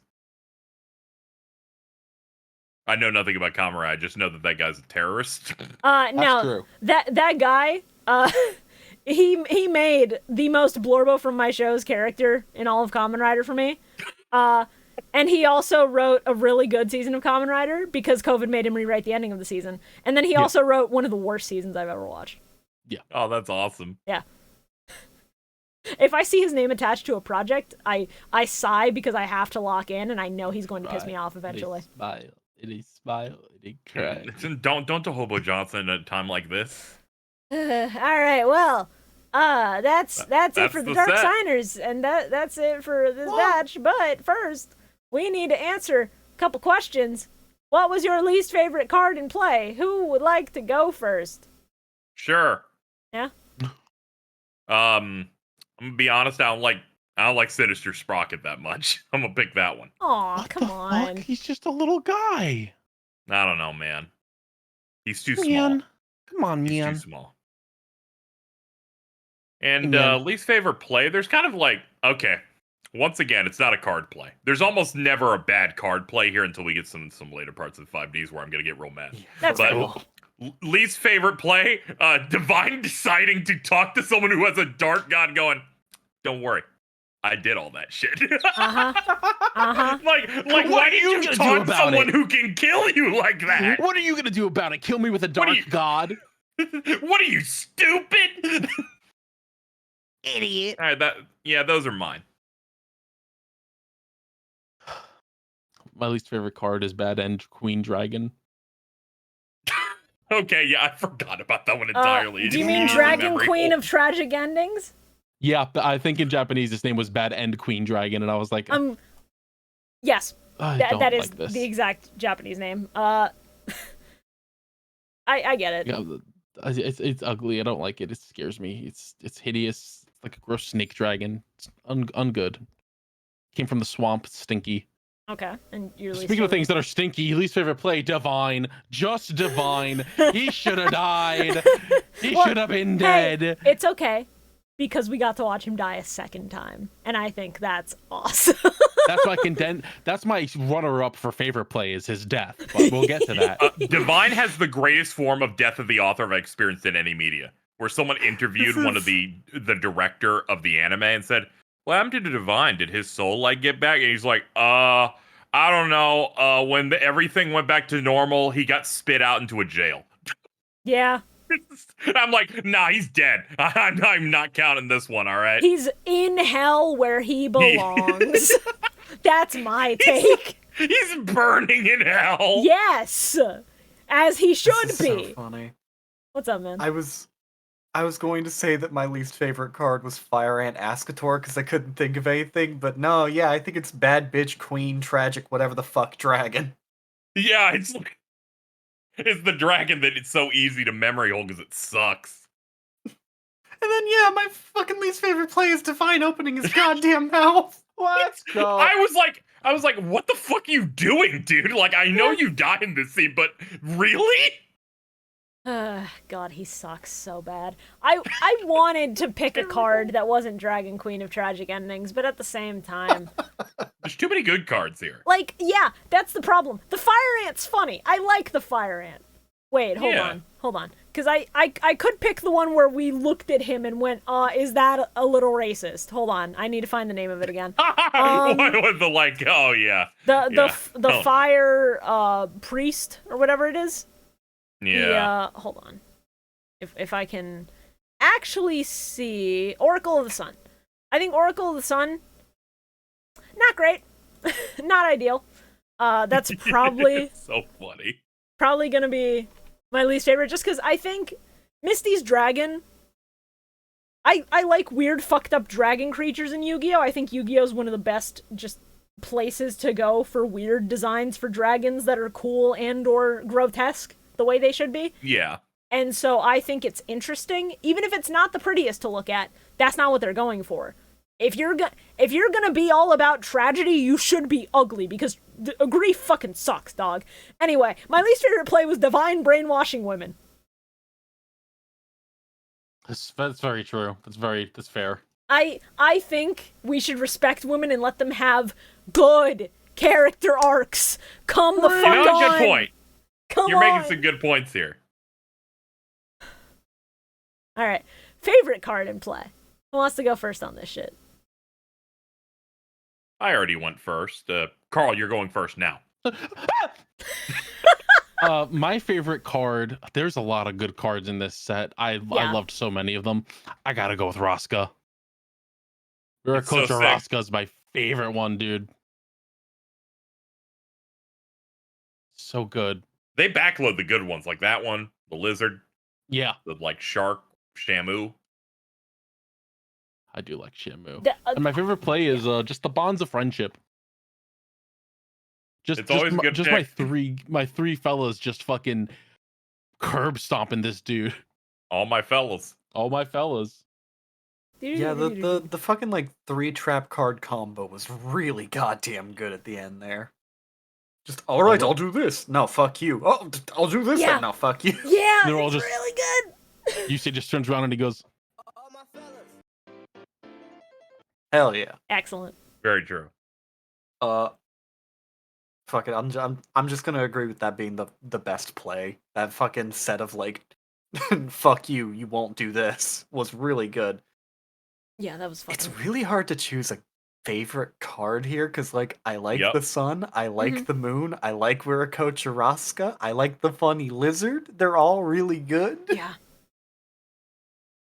I'm just gonna say there's like nearly no bad cards in this set, so I'm just gonna say like everything that isn't bad bitch, cunty, whatever the fuck dragon. Okay. That's understandable. I've got my stuff set up. Okay, go ahead. Favorite monster or favorite card would go Moon Dragon Keela. Because it's, it's in that Sun and Moon setup. I like that it's a Dark Synchro monster, brings us back to the good old days of Frozen Fitzgerald. so true, so true. Yet another fitting. great monster that's evil and blue. People's As you can king. see the connections there. Best play is the Crow Hogan sacrifice play, where he reflects the effect damage to him instead of them, Oh, and Yeah. then crashes his motorcycle into one of the monsters, and is still playing cards. Yeah, you stole my fucking favorite play. It's the best part of the entire set. It's unbelievable. Genuinely though, like when I made this fucking Crow Hogan edit, no, wrong one. When I made this fucking Crow Hogan edit, I was losing my shit because bro was so obsessed with the Daedalus Bridge story that he literally made his entire bike around the concept of flight, and he took flight. He did that shit. He did that shit on his own, bro. What the fuck? The He's so fact cool. that he did not know the main antagonist at all. So his entire plot line connects it to him in a way that's almost stronger than the other two characters. Yeah. Yeah, seriously. It's something you definitely could not see coming. It's so fucking good. Yeah, my favorite play is Crow getting bumped to 1 life point, getting knocked off course, and saying, "Not yet, motherfucker," and comboing off, destroying one of Godwin's monsters, and flying through it back onto the field, where he then is able to collapse. Bro knows when he needs to go and when he's allowed to rest. And my favorite card, there's a lot of really good cards in this set. I'm shouting out Sinister Sprocket. I smiled. In a moment of stress, Yay. he brought a smile In a to moment my of face. stress, I look at him. In a moment of stress, I looked at him and I went, "Why are you in Jack Atlas's deck? You are such a goofy-looking motherfucker. I love you." I Excellent. think it's entirely because it's in his deck. I'm like, what are you doing here? Yeah, listen, yeah, if that was in Yusei's deck, I'd be like, "Oh, that's another Skrunkly. That's whatever." The Yeah. fact that it's in the King deck is really good. Mm-hmm. They're like, we can't give it Yusei another one of these. He has like 10 of them. Yeah. He's got the roster of a 3D platformer in his deck. Jesus Christ. Oh my god. Now I want a fucking 3D platform with Junk Synchron as the star. That'd be really good. Yeah. That'd be fucking excellent, actually. You gotta do the time trial race course with Sonic Chick. Genuinely, why haven't they made a Yu-Gi-Oh game that's just fucking, Because they hate money. The We Yu-Gi-Oh hate games department, selling- I'm surprised they're even doing a collection of Yu-Gi-Oh games. Right? Like, that on its own is shocking. I'm stunned Reshef is in there, but I'm grateful Reshef is in there. Maybe I'll finally beat Reshef. Maybe. I am grateful it's in there so that people can play it and go, why the fuck is this like the most deranged Yu-Gi-Oh game? Even worse than Forbidden Memories. Yeah, no. Oh, yeah. Bitches who grew up with Forbidden Memories, sit the fuck down. Sit the fuck down. My only Yu-Gi-Oh game for 5 years was Reshef of Destruction on the GBA. No! I was forged in the fires of hell, and I came out the other side loving the winged dragon of Ra. You are not stronger than me. This is real rough. Like, the prequel was so much nicer. I'm It sorry, didn't no. scan the field every time either. No, I'm lying because it was Reshef of Destruction and it was the McDonald's CDs from when Duel Monsters was airing. It was the Yugi CD and the Pegasus CD. Oh, okay. I thought it was the PC games. It was like Joey the Passion. No. and, like, I Time saw of the trailers The for Fire Duelist to Arena. the Roses and I went, that looks cool, I want that. And then I didn't get a PS2 until way too late and nobody ever had Duelist to the Roses for a reasonable price. It was so sad. Yeah. Anyway. I got to play GX Duel Academy on my Game Boy Advance, and they would change the ban list mid fucking game, and they'd be like, "You can't use Monster Reborn anymore," and I'd go, "You guys fucking suck That's dink." fucked up. That is really fucked up. Holy shit. You got fucking dinked, dude. I got dinked. You know who else is getting dinked? The rest of Yu-Gi-Oh! 5Ds when we cover episode 65 through 69 on November 16th. That is when the recording of it will be happening. Over on Twitch, if you want to catch us live, if you want to vote on thumbnail edits, all the shit like that. 7:30 p.m. Eastern. Just keep that in mind. November 16th. So, Oh yeah. I got a Our PSA for the next set. Very important. oh. Mhm. Now, for anyone, including us, who are watching it, I imagine a lot of them watch it through the service Crunchyroll. Now, Yeah. Crunchyroll, I was gonna known ask. very well for being the most unorganized website in terms of anime that they just got from other places and that gets dumped.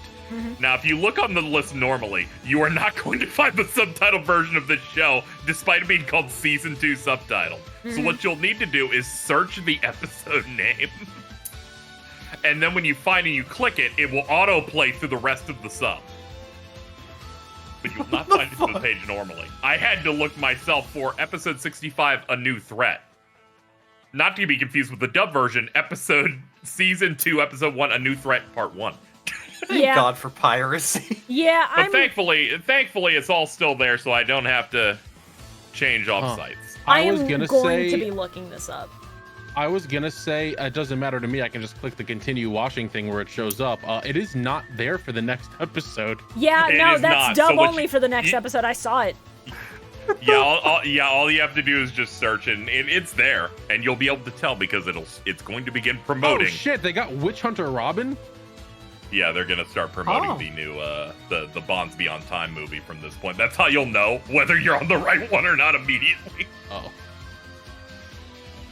Regardless, I will link in general the exact year you're gonna need for it. Yeah, I'm just looking. But yeah, they still have the whole show subtitle. It's also partly probably a logistical nightmare where we're reaching the point where 5Ds stops dubbing certain chunks Yep. Yeah. as we go. It'd be very funny. And Like Swiss cheese. that is part of why I immediately said after a certain point. Now, not only do I not want to see how they butcher this, I also do not want to fucking deal with that nightmare. So, I'm sub. I think that's also partly why everything's broken on this site for it anyway. They're like, what do we do? Yeah. How do we assemble all of this? Yeah, it's fucked. Konami's real bad. I can't wait for that Yu-Gi-Oh game collection to come out, and some of it's gonna clearly be machine translated. Oh god, and those have official TLs too. That's the fucked up part. Oh no, wait, some of them don't. Some of them are weird, where it's like we're getting worldwide edition, but we're getting the Japanese original version of it. Huh. Okay. Because they're like Duel Monsters Expert 6-2. Fucking shit. All right. So, Did we so, all so say I'm our favorite expecting. shit? Yeah, we said our We did. favorites. Okay. I was just giving a little PSA for how to people to find the episodes if they find it a little difficult going into the next set. We're Yeah. good. I said my piece. All right. Well, Also, something special about next episode, guys. Yeah? Next episode will officially be our 100th Milmike episode. yeah. That's right. Go bother Doug Zeef on Twitter.com and No. come on our show. Don't fucking do Jesus that. Christ. Don't fucking do that. Don't do that. We have I'm more gonna than do enough people. We already have special guests in next episode. I can confirm. BioRoxas will be arriving. Holy Will shit. we though? I don't know. I'm excited that I'll get to tell him what happened in this last second. 'Cause you know he is not watching it. Yeah. Be like, you ain't gonna believe this. And he's like, where's the Dark Siders? I'm like, I don't know, dude. I don't know what happened. Who fucking knows, dude? Oh god, alright, I'm gonna do the outro read. Holy shit. Thank you all for listening to the Millennium Microphone. Almost 100 episodes, over 4 years, and you guys are still here. It still is baffling to me. We appreciate your support more than I can convey with words. Genuinely, thank you all so much. And once again, friendly reminder, all of our live recordings are on the day that I say, with the episode batch, 7:30 p.m. Eastern, over on twitch.tv/ShibuyaGato. Until next time, we will see you next duel.